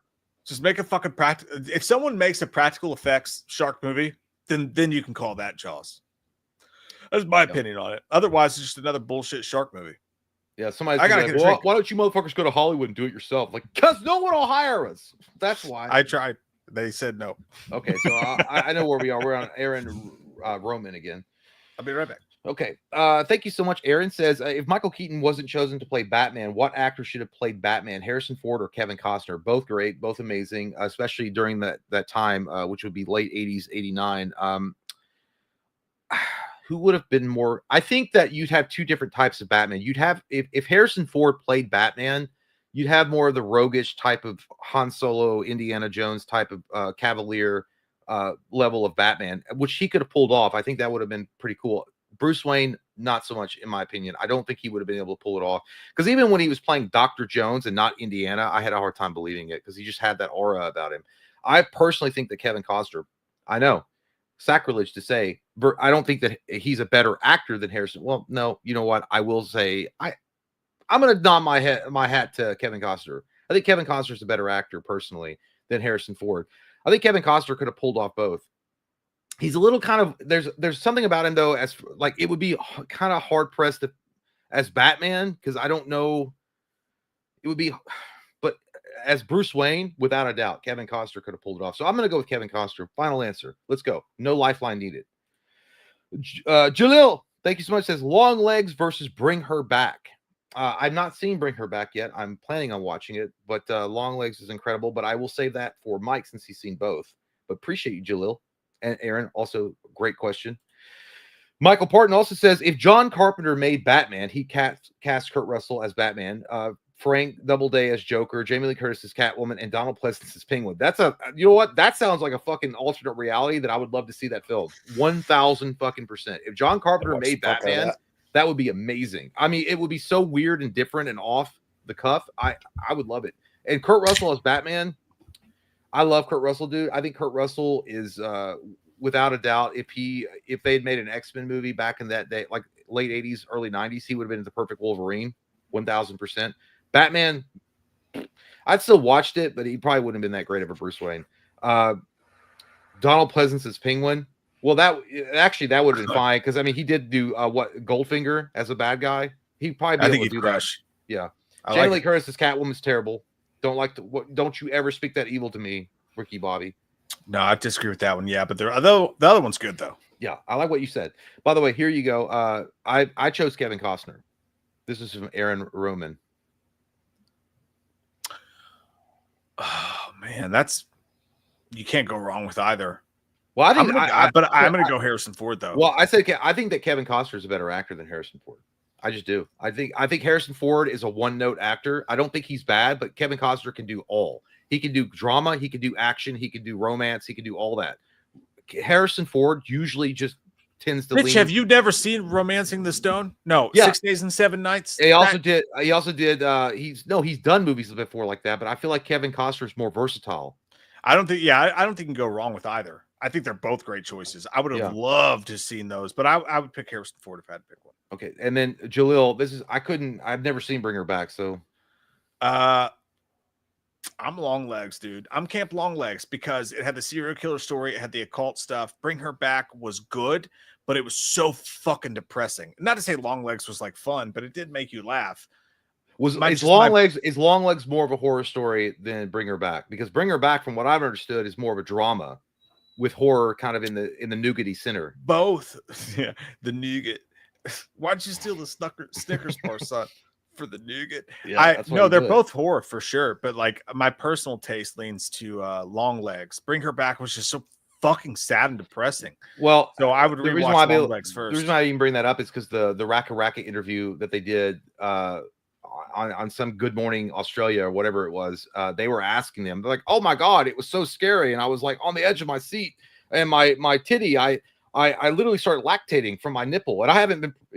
And he's like, "Really? That's..." And the Raka Raka guys were like, "That's crazy," because they were like, "It's supposed to be like, it's dramatic, it's drama, it's a drama film." It is more dramatic, but it definitely has horror elements. Well, I thought it was the way they marketed it. It looked more like a body horror film. That's all. Yeah, no, and it did have good body horror in it. Just going back to the whole Jurassic World thing, though, like really, horror is one of the only genres today that you can make something original and people will give a fuck about it. And I think Bring Her Back did that, and I think Longlegs did that. Just a personal taste thing. I'm more of a serial killer. Well, I'm going to add another. I'm going to add a layer to it. Longlegs versus Bring Her Back versus Barbarian. I'm going Barbarian all day. I take Barbarian over Longlegs. I take Barbarian over Longlegs. I'll still take Longlegs, but Barbarian's fun as fuck. Mm-hmm. But I would go Longlegs, Barbarian, close second, sort of distant third. Bring Her Back. Bring Her Back was good. It was just I never wanted to rewatch it. It was just sad. Like it was just fucking sad the whole time. Like Requiem for a Dream. Kinda. Like, that's kind of. Just looking really gross. Gary says, I would have William Dafoe as Joker, Robert Englund as Scarecrow, badass, Brad Dourif as Ventriloquist, that's a good one too, and the dummy Scarface. That's an amazing cast. Amazing cast. I'm gonna say something. People are not gonna like it. Not at all. I think Robert Englund's a little overrated. No, dude, you don't know. Like Injustice, Gods Among Us, the sequel. He did the voice for Scarecrow. And okay. So I see the fucking awesome, amazing. Okay, well, maybe I'm creepy wrong. Creepy as fuck, amazing. I think Robert Englund's fucking amazing as Freddy Krueger, but I do think he's a little overrated as an actor. There's kind of a reason why Robert Englund, that's Freddy Krueger's the thing, and then there's not a lot after that. Well, I feel like Robert Englund, especially with a character like Scarecrow, where his whole thing, Robert Crane, what's his name? Crane. Dr. Crane, whatever. His whole thing is like making sure, like preying on your fears and making you live your nightmares. Robert Englund doesn't really have to stretch that much to be that guy. It's basically it's Freddy Krueger in a different mask. And the voice performance that he gave in Injustice 2 was incredible as Scarecrow. Jonathan Crane, Dr. Jonathan Crane, yes. I'll say this, dude. I'd be far more interested in seeing Brad Dourif as Scarecrow than I would be Robert Englund. I think Brad Dourif can do a lot. I think Ventriloquist and the dummy Scarface would work really well, because what Brad Dourif could do is he would have two different sides, which I would love to see him be able to play off. Because in one, as the ventriloquist, he's very shy and reserved, and he doesn't know what's going on, and oh my god, and then he sticks his hand up his dummy's ass, and now that's fucking Scarface, and he would have to play that character. I think it would be a good role for Brad Dourif. William Dafoe as Joker, it's always going to be but William Dafoe now, I think he's just too old to do it. I mean, you might as well bring back Nicholson at that point if you're going to have William. I mean, even though William Dafoe looks better than Nicholson now. By the way, I'm with the chat. By the way, on the Justin Long love, I think Justin Long's a super underrated actor. He's great. Justin Long fucking rock shit, man. He's great. He's also he's a guy that's you know what? I would do this. I would cast Justin Long as the Flash in the new James Gunn universe. I would love that, dude. That would be I don't know why it would work, because he can do comedy and Yeah. drama and all of that shit. Yes, sir. I think he could do it, because I don't want another like young Flash. I'm trying to figure things out, and I'm kind of a pussy, and I just push people and I run away. I don't want that kind of situation ever again. I just don't. I'm kind of over that. I want a Barry Allen that's like seasoned, and I feel like Justin Long could do it. No, I'm totally with you on that. I'm tired of James Gunn recently said he's tired of origin stories, which that is something I agree with James Gunn on.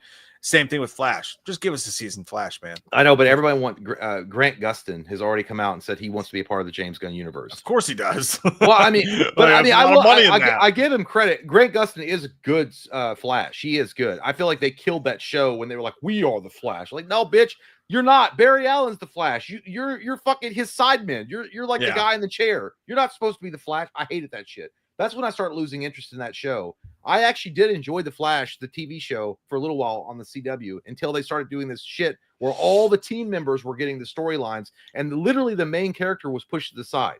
That's what I hated. But Grant Gustin would be fine. By the way, that's a bygone era, right? Like, that's kind of that was a thing for a while. I feel like the CW is kind of dead, right? Am I wrong on that? I mean, I haven't heard anything about it in a while. But there was a time, right, with Arrow and the Flash. They did Swamp Thing for a minute. Like, the CW had a thing. Is that dead? Is the CW dead? I don't know. I haven't watched it in a while. By the way, Stephen Amell coming. I'd be fine with Stephen Amell taking up the mantle of being Green Arrow in the James Gunn universe. Love Stephen Amell, dude. Such a good actor. We also have Sean Higginbotham. Mike, have you ever seen the Mad TV Blink 182 skit? Check it. Yeah, I have. I think Blink 182. They're so awkward when they act or whatever, so it was kind of weird. They're way funnier as themselves. But yeah, no, that's a classic. Their best performance was American Pie. Sorry, get in the mix. That was it. Tiffany, hey, appreciate you. Says, hey guys, just wanted to say hi. Ask you how you're both doing. We're doing very well. Thank you so much. Killer VHS collection with the exclamation at the Airbnb and awesome view. No dumb shit tonight from me. No dumb questions. So, dude, I don't know if I told you this. By the way. So I told you earlier in the stream. Oh, your VHS collection behind you. She likes it. Well, no. So the Airbnb we got to on vacation, air conditioning was out. So they upgraded us to a better one, and it was super fancy and shit, and that was cool. Dude, it was the weirdest fucking thing ever. The first thing I clocked when we walked in the new place, they had just a nice little flat screen TV or whatever, but underneath it was a fucking VCR DVD combo. Oh. Underneath that was a big chest, and you open it up, dude, and there was tons of VHS movies and DVDs.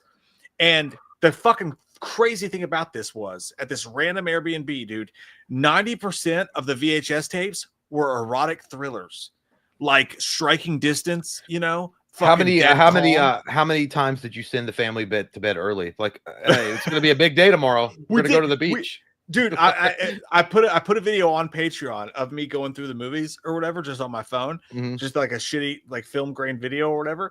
But if you guys saw this collection, how weird is that? You go to an Airbnb by the beach, and they have a VHS player. They had a Bose CD player, like a fancy ass CD player. Everything in the place was 90s as fuck.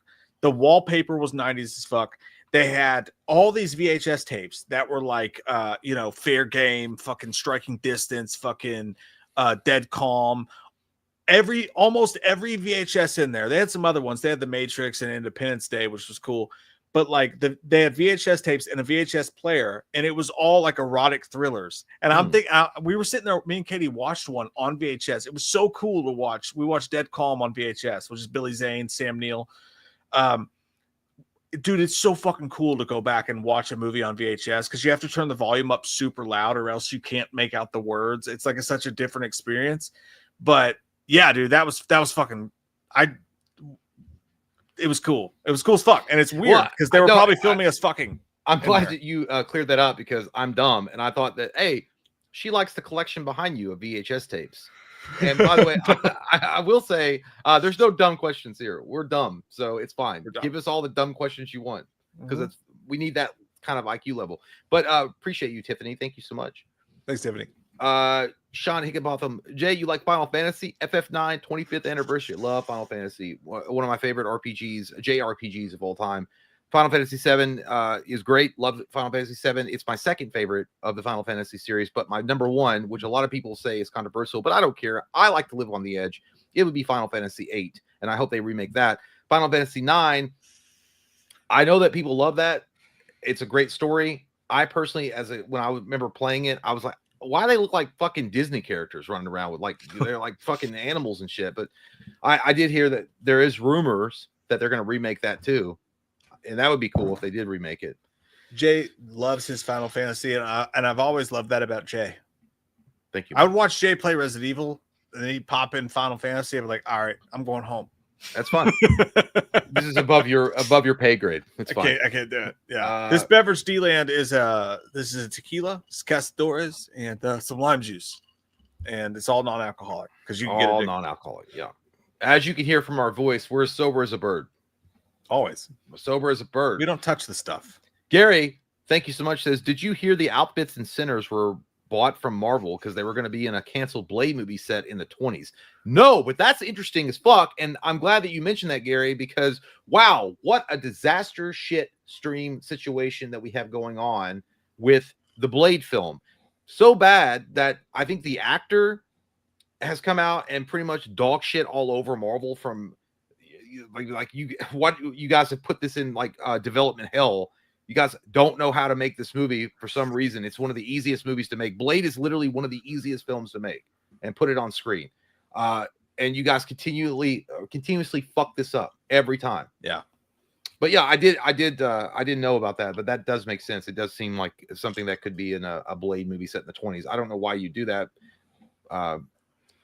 But honestly, whatever. It'd be pretty badass if Blade popped out and started slaying motherfuckers. Here's the thing about Blade. And I am glad that you brought that up because I'd forgot all about that. Like, dude, how do you fumble this movie so badly? Like, how do you consistently fail at bringing this movie to life? Like Wesley Snipes' movie, I think someone said, they were like, I don't care what people say. Without the Wesley Snipes Blade movie, Marvel would be dead. Maybe. I think that it was also codependent on something like X-Men and Spider-Man helped along Marvel early on in the universe. But without a doubt, Blade is one of the most badass films they ever put out. But the fact is, I can't believe that they're having such a hard time figuring out how to make that fucking movie. Again, it's the simplest. It's a badass vampire hunter that takes no shit from nobody, and he's like a grizzled veteran of the trade. And it goes back to what I was saying. Back in the day, you just made a good movie, whether it had to be R-rated or PG-13 or hit this audience or hit that audience, whatever. You made a good movie, and if it was good, you counted on it to carry word of mouth and to do good at the box office. And today, they're like, no, we have to hit every fucking demographic. We have to please every single demographic. We have to make it PG-13 for this group. We have to do this for this group. And now you just get a bunch of fucking waterlogged dog shit.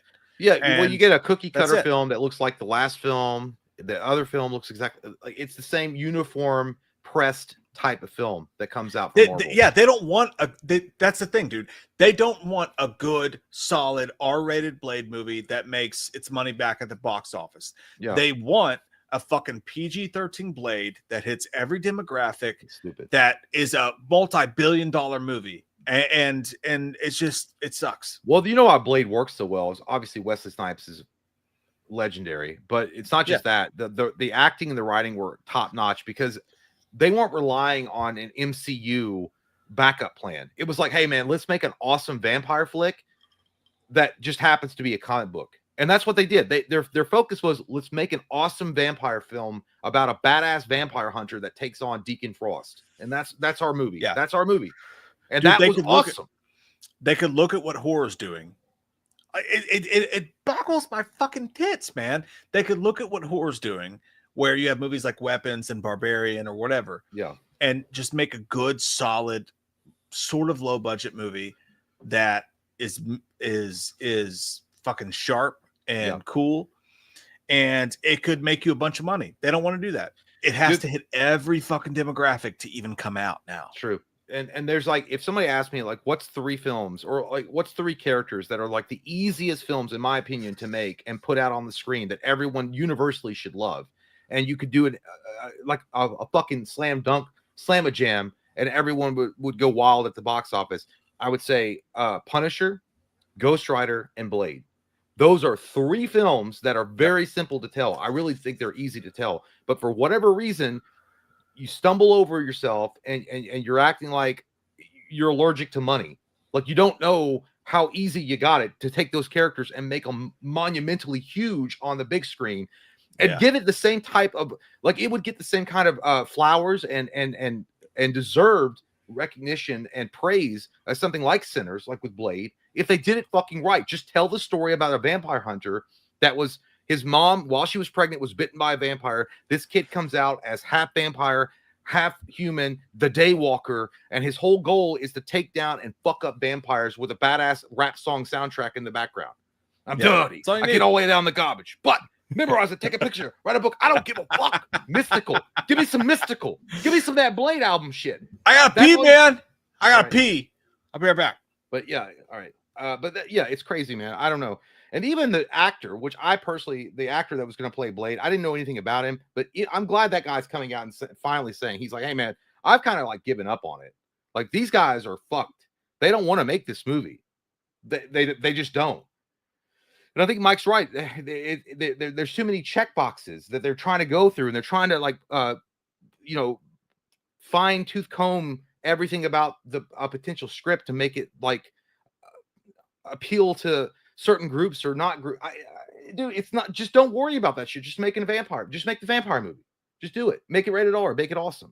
Anyway, it's my opinion. I'm not going to go on a huge rant about that, but dude, it's insane to me that you can't make money. You can't figure out a way to write a script around Blade, Ghost Rider, or Punisher that would work for everybody. I don't know. Sean Higginbotham, thank you so much. Says, you're right, guys. I forgot how good it was. Sometimes they come back.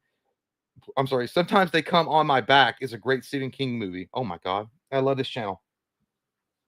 Sometimes They Come Back is an incredible movie. And when they come on your back, it's bonus, I guess. But yes, Sometimes They Come Back. Actually, I watched that on YouTube TV a few weeks ago, and I really did enjoy it. I think it's a great film. I think Sometimes They Come Back Again is really shitty. And the main I tried to watch it too. I was like, hey, you know what? I'm kind of in that mood. I'm gonna watch Sometimes They Come Back Again. And the Arquette, the one that was in The Wedding Singer, David Arquette's brother or sister, I don't remember what they transitioned. Patricia Arquette, not Patricia Arquette, whatever it was. I didn't buy them as a bully, but Sometimes They Come Back is actually a good film. I'm actually shocked they haven't done a remake of that movie yet. They will, I'm sure.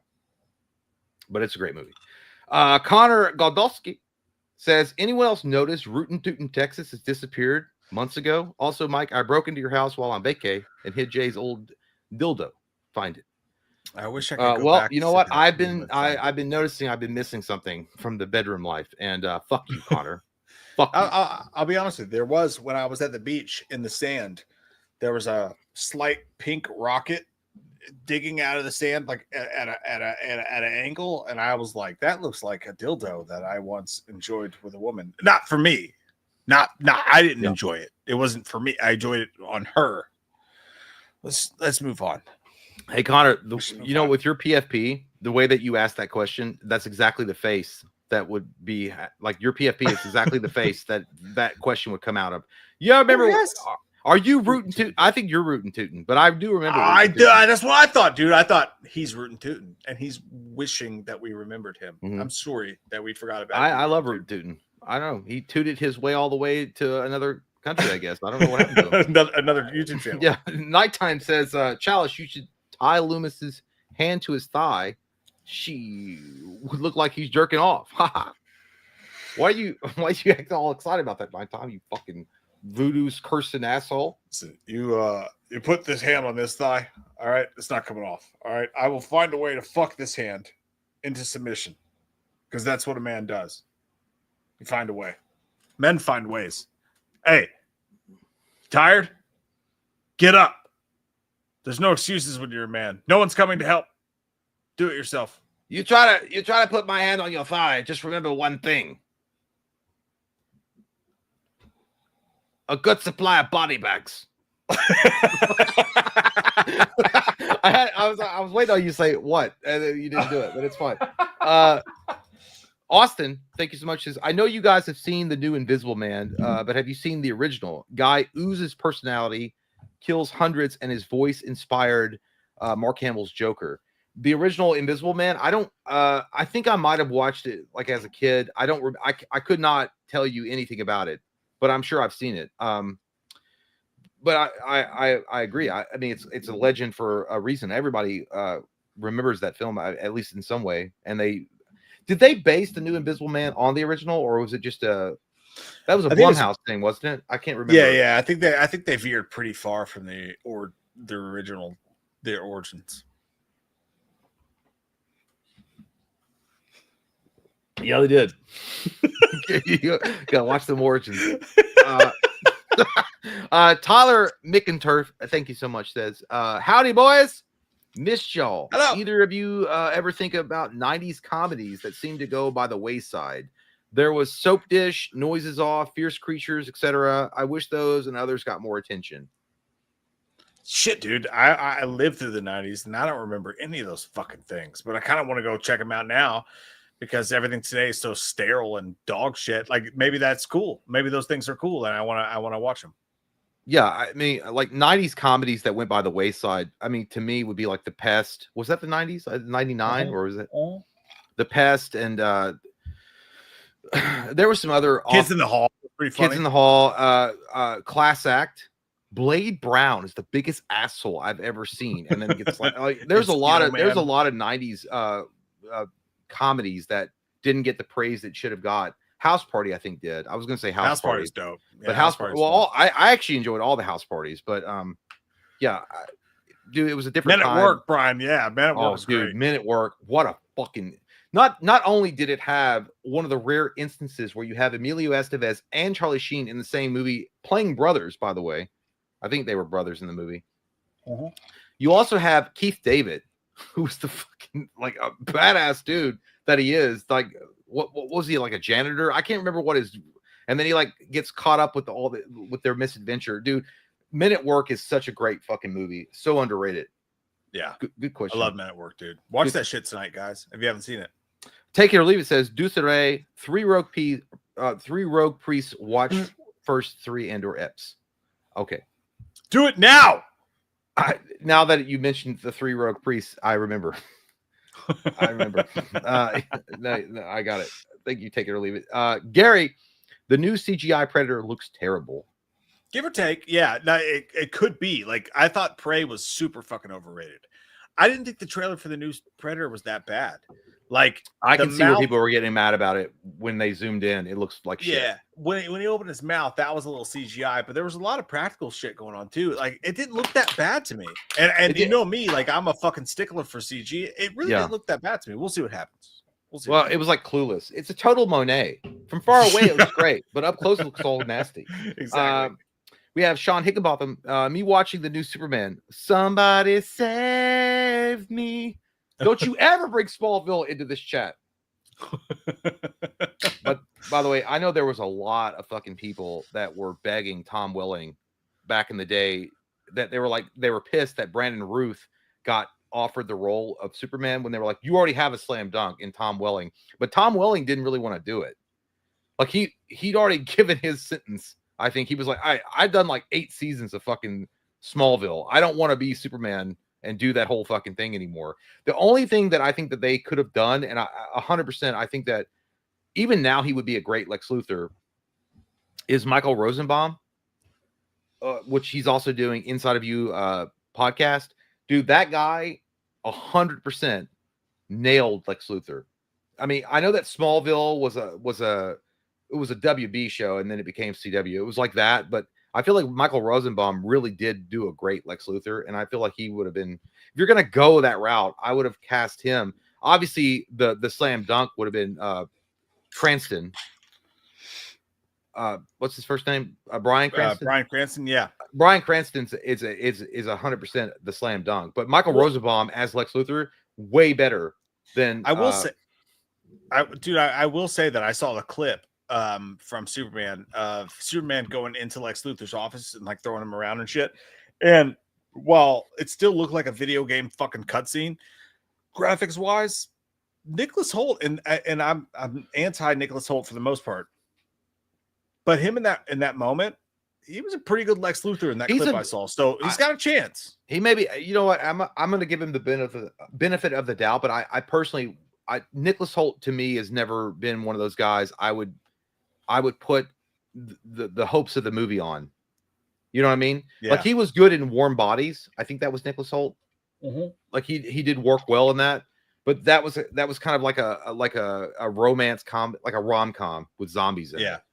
But I don't know. We'll see. We'll see what happens. I think he just shoots above his range. Like I think Nicholas Hoult could be fine, but he's always trying to be Batman and shit. It's like, dude, you're not Batman. He's trying to measure up to Jennifer Lawrence. He's like, God damn her. God, and I gotta be awesome with her.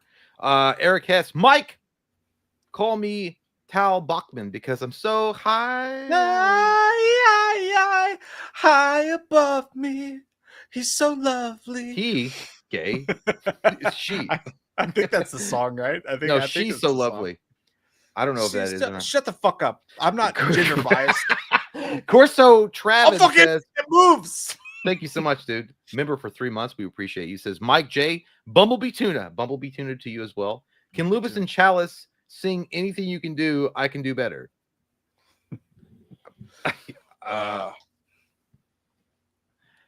Anything you. Yeah. Go ahead. Anything you can do, I can do better. It sounds like your parole hearing. Well, anything you can do, I can keep you locked up longer. Anything you do, I can drink. You want to see crazy? I'll show you crazy. Okay, Johnny Depp, you already won. She shit in your bed.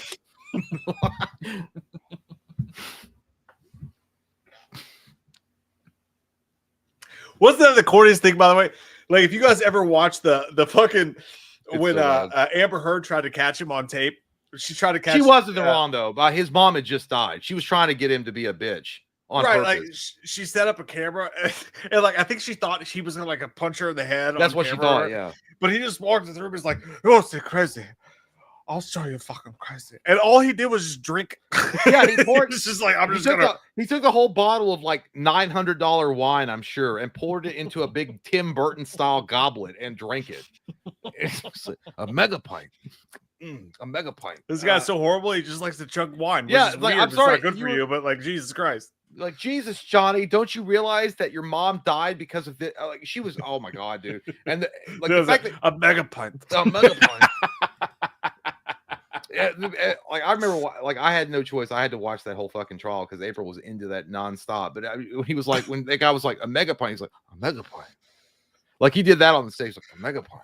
It's like it's a mega pint. I like one of those right now. That's what it is. I love a mega pint.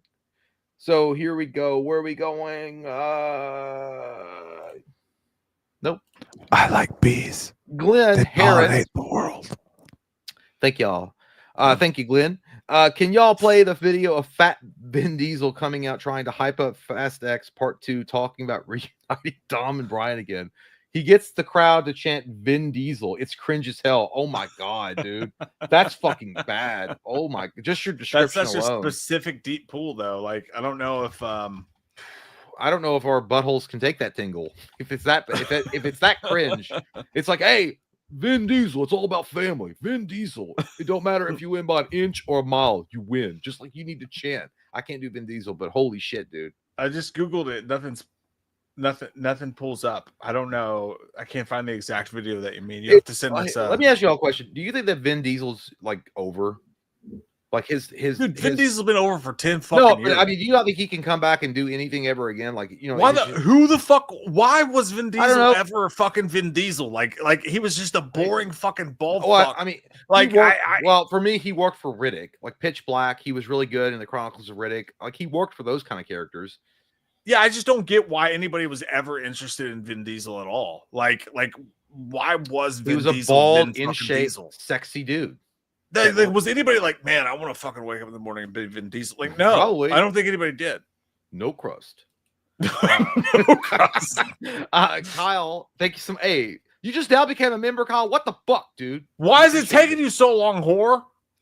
Kyle says the boys are back in town. JW Rebirth was shit. Jurassic World Rebirth. Was that considered a rebirth? Or was it considered? Oh, it's the name of it. I was like, would it be considered a remake or a reimagining? Trying to start. It's just another fucking movie to get you to go take your family to the movie and spend $70, and you did. $70. Holy shit, dude. Hey guys, Break from the Frame Comic says, longtime fan that finally got the guts to start my own channel. We appreciate it. Yeah. Awesome. So sorry for the shameless plug. No, man. No doubt. Fuck yeah. LOL, I make full motion comic videos covering comics of DC/Marvel and was just wondering if I could get a shout out. Well, there you go. You got a shout out, dude. Go check him out. Go check him out. Do it. That. Keep it going. You make full motion comic videos cover. That's so like, what do you like? Review the comic books and then like make the full motion like sequences that are happening off the page. That's pretty cool. Awesome, man. Do it, man. Go fucking all the way with that shit. I think it's awesome. Gary says, yeah, that's what I was thinking. Ventriloquist is nice, like Officer Brackett, and Scarface is nasty, like Chucky, so Brackett pulled both roles off. Yeah. 100%. No, 100%. Brad Dourif could sell a ketchup popsicle to a woman in white gloves. Let's be honest. All right, let's go full frontal nipples. Brad Dourif is the best part of Halloween 2. Rob Zombie's Halloween 2. That's it. Survey says yes.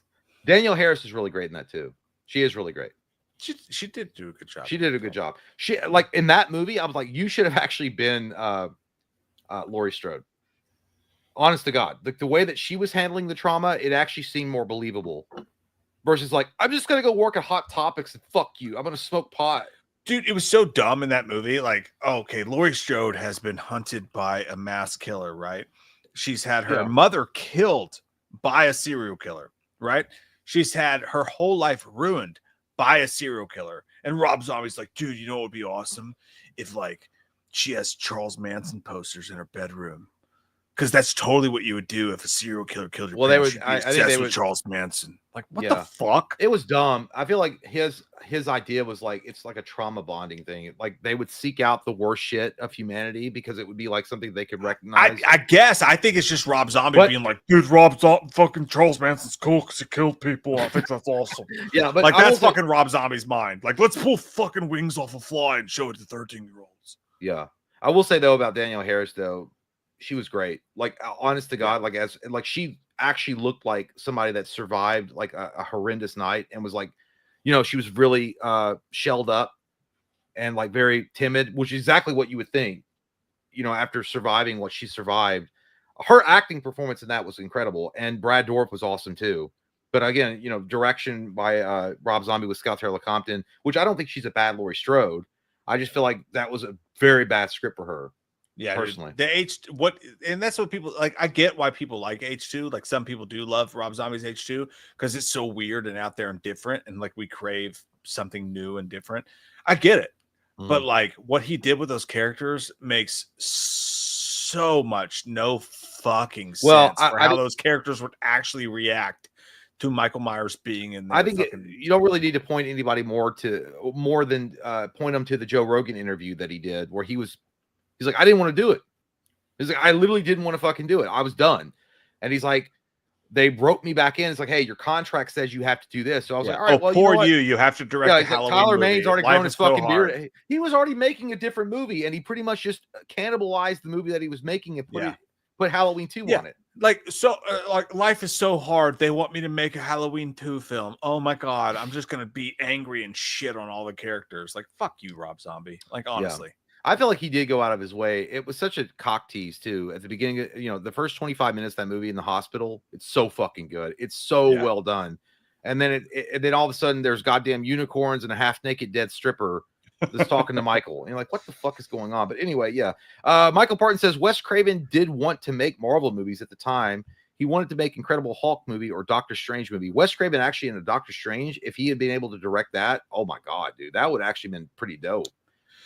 Dude, we definitely lost Wes Craven too early. Wes Craven's would be the perfect thing in today's stratosphere, like to just come out with a movie that nobody expected to be great and probably make a whole nother pillar in the horror universe. Like, I feel like Wes Craven deals really well with cerebral horror, or he did. I feel like Doctor Strange would be the perfect. That's actually amazing. If you had to pick a superhero that Wes Craven could direct and make a movie around that character, what would fit in his wheelhouse? I feel like Doctor Strange would be it. Because I really thought Sam Raimi was going to be able to knock that out of the park. And I feel like he was shackled by studio. He couldn't make the movie that he wanted to make. But I feel like Wes Craven, if you look at Doctor Strange, if you read the comic books and you know where that character comes from, 100% it's cerebral horror. There's a lot of shit in that, like magic and demons and otherworldly entities that he deals with. Yeah, I think Wes Craven would have been great. Interesting. Papa Hayda says the dish is chicken tikka. Chicken tikka.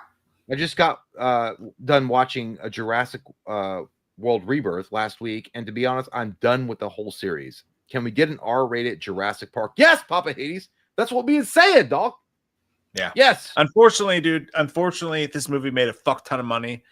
So guess what? In 2 years, you will have another. You will definitely, without a doubt, have another corporate fucking wash turd of a movie that we'll all go see. Stinky. It's guaranteed. But no, we've already discussed that a few times. 100% Jurassic Park. If you're gonna do it, I think that right now, go back to the Michael Crichton novel and remake that movie with the novel in mind. That's it. At this point, just reboot the whole fucking thing. Mm-hmm.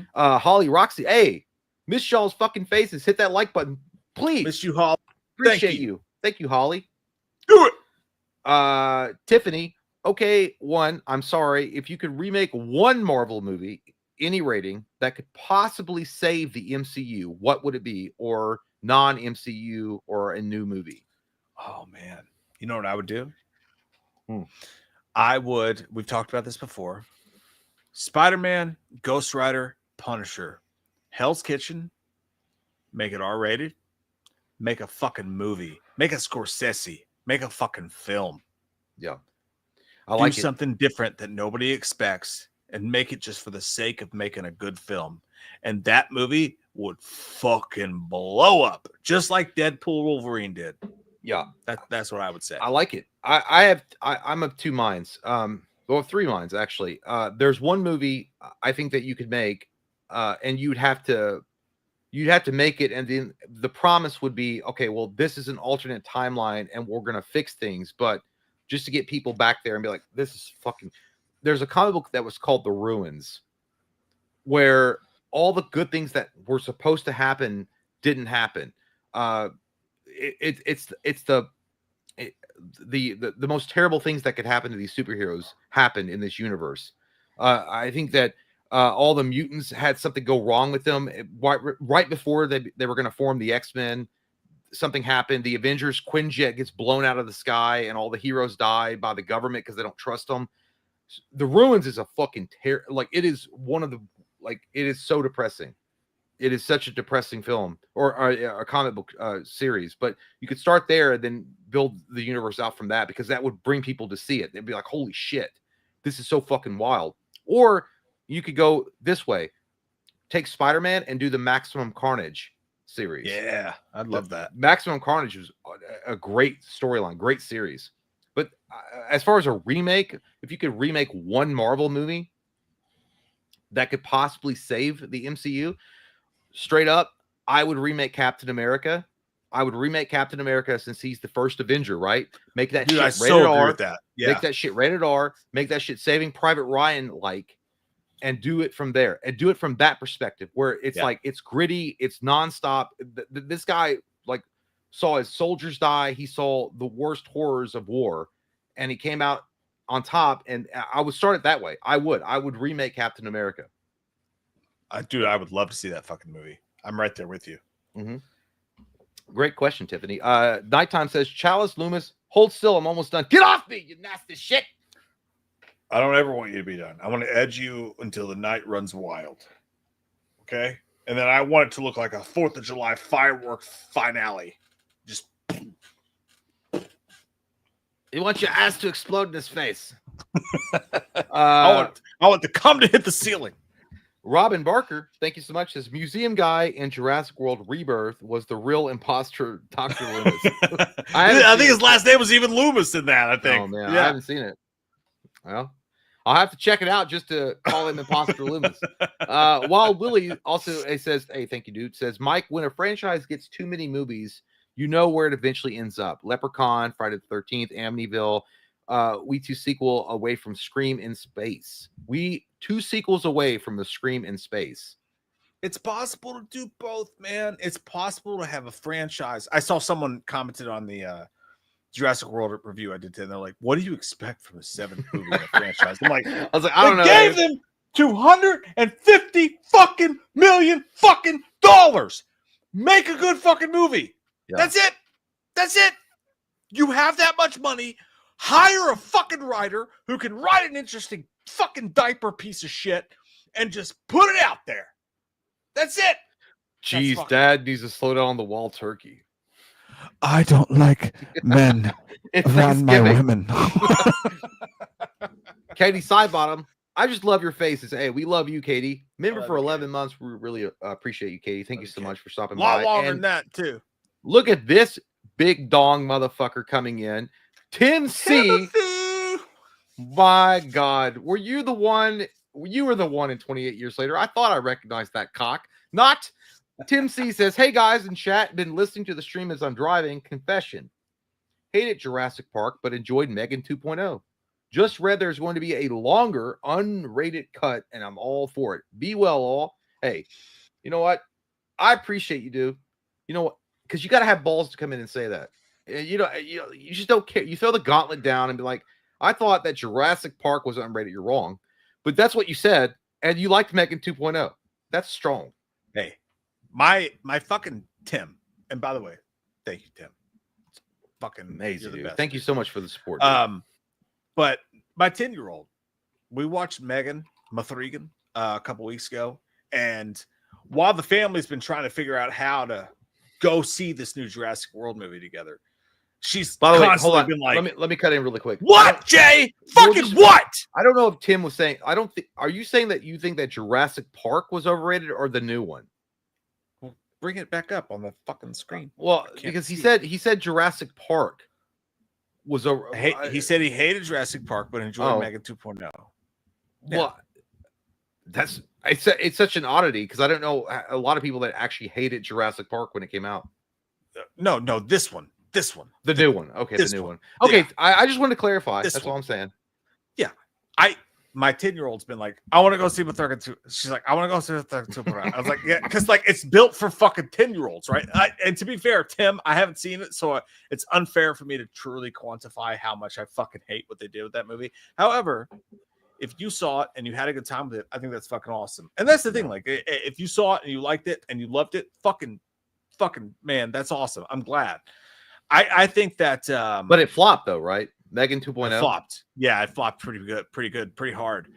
I'm glad you had fun with it. I mean, I can't not make myself go see that fucking movie. I've told her, I was like, we're going to see Jurassic World, and then you can watch that shit on streaming. But like, put a review on TikTok and shut up. Yeah, I can't understand how you came to that headspace. But I love you and you're an awesome dude. So at that, as long as some people are liking it, then good. It had to have like some fans. So yeah, like I just, it's. I'm glad. Fuck, I'm hyped as shit for you that you liked it, man. I find it so rare that I find a movie that I go see and I'm like, wow, that was actually really surprisingly good. It's such a rare thing. Yeah. I'm pumped for an awesome dude like Tim that he had a good time with it, and that's the truth. And then closing out the evening, we have DJ Grant. And that's when you know you've came. Dude, it sounds like a helicopter dying, like the gas is running out. DJ Graham says, "Hey bros, it's my last night of being in my 20s. Tomorrow is my 30th birthday. Holy shit, that's awesome. Good milestone. Can I get a shout out from Loomis and Chalish? And can Corey Feldman sing happy birthday to me?" You know what? The real Corey Feldman would be like, "How much you gonna pay me?" It's your birthday and you're in your 20s. You're 30. You're 30. I'm gonna be 40 pretty soon. And it's hard to believe when you look at this sexy face. I've motorboated a lot of vaginas. Just like that. And that's all it takes. But you are a special being. And I feel like you should not only motorboat it, but you should what my esteemed asshole colleague is saying is that happy birthday, you're 30 years old. I hope you have a nest egg put away, you've saved some money, and if you haven't, get on that shit. And if you don't have a job, Indeed.com. Here's the thing. At 30 years old, you might think you have the world figured out. You'll have nothing figured out. Nothing. Be calm, be collected, and make sure that you lace up your wiener when you try to have sex with a lady, because you never know what might be going on in the vagina hole. You got a whole 30 years of just touching women's penises. And just touch all the women penises you can. Just look at it as a penis. It's so nasty, dude. You sound like a drunk guy that got a hold of the PA at an airport. You're like, Delta is currently experiencing some delays. I want everyone to know I got head in the airport captain. I got head in the captain's cabin. I quit. Sex in your 20s is just like sex in your 30s. Okay. Yeah. Put it in. Have a great time. If she comes, she probably faked it. Either way, enjoy your life. You live and you learn. Namaste. Everybody Wing Chun tonight. And that's all there is to it. Were you doing chalice or just you? I don't know. I feel like I almost slipped into Loomis. I was like, everybody Wing Chun tonight. Do the chunk of wing. And then so this is like for somebody that's probably not even a fan of me, but he wants me to do something cool for him. But happy birthday, DJ Graham. You're not a comeback king unless you subscribe to me. Yeah. DJ Graham. Jalil, who's excited for Crystal Lake show by A24? They're not doing that. You're not telling me the truth. I want it to be good, and I need it to be good, and I want to have Jason in it. If Jason's not in it, then you could suck a fuck, and you could eat a chocolate starfish with the hot dog flavored water. And that's how we leave the evening. No, because Papa Hades has something to say, you fucking dick. I just saw it. Papa Hades, can Dr. Chalice and Dr. Loomis sing Metallica, Wherever May I Roam? I don't know. You know what? Chalice can do it because I don't know shit about Metallica as far as lyrics. I don't know. Master! That's not Master! It. That's the best. When I walked the roads of San Jose, I saw my future in the hay. Wherever I may roam, I will find you in a home. Hopefully dying of AIDS, Michael Myers. Wherever I may, I don't know what the fucking song. Roam. That's how it goes. That was an unreleased track from Metallica. I know. Anyway, it's so stupid. We should go. Yeah, we're already like leave this place. Sorry, guys, we gotta go though. We really appreciate. Let's run away, Wayne. Yeah, thank you guys for showing up tonight. You guys have been awesome the entire evening. Do you guys like to stick your toe in peanut butter? It sounds like some shit off the fucking dark web. I love you guys. We will see you soon. I don't know when the next live will be, but it'll be soon. We'll let you know. Saturday night, Patreon, in person. Suck a dick if you don't like it. See you guys. Bye, guys. Bye.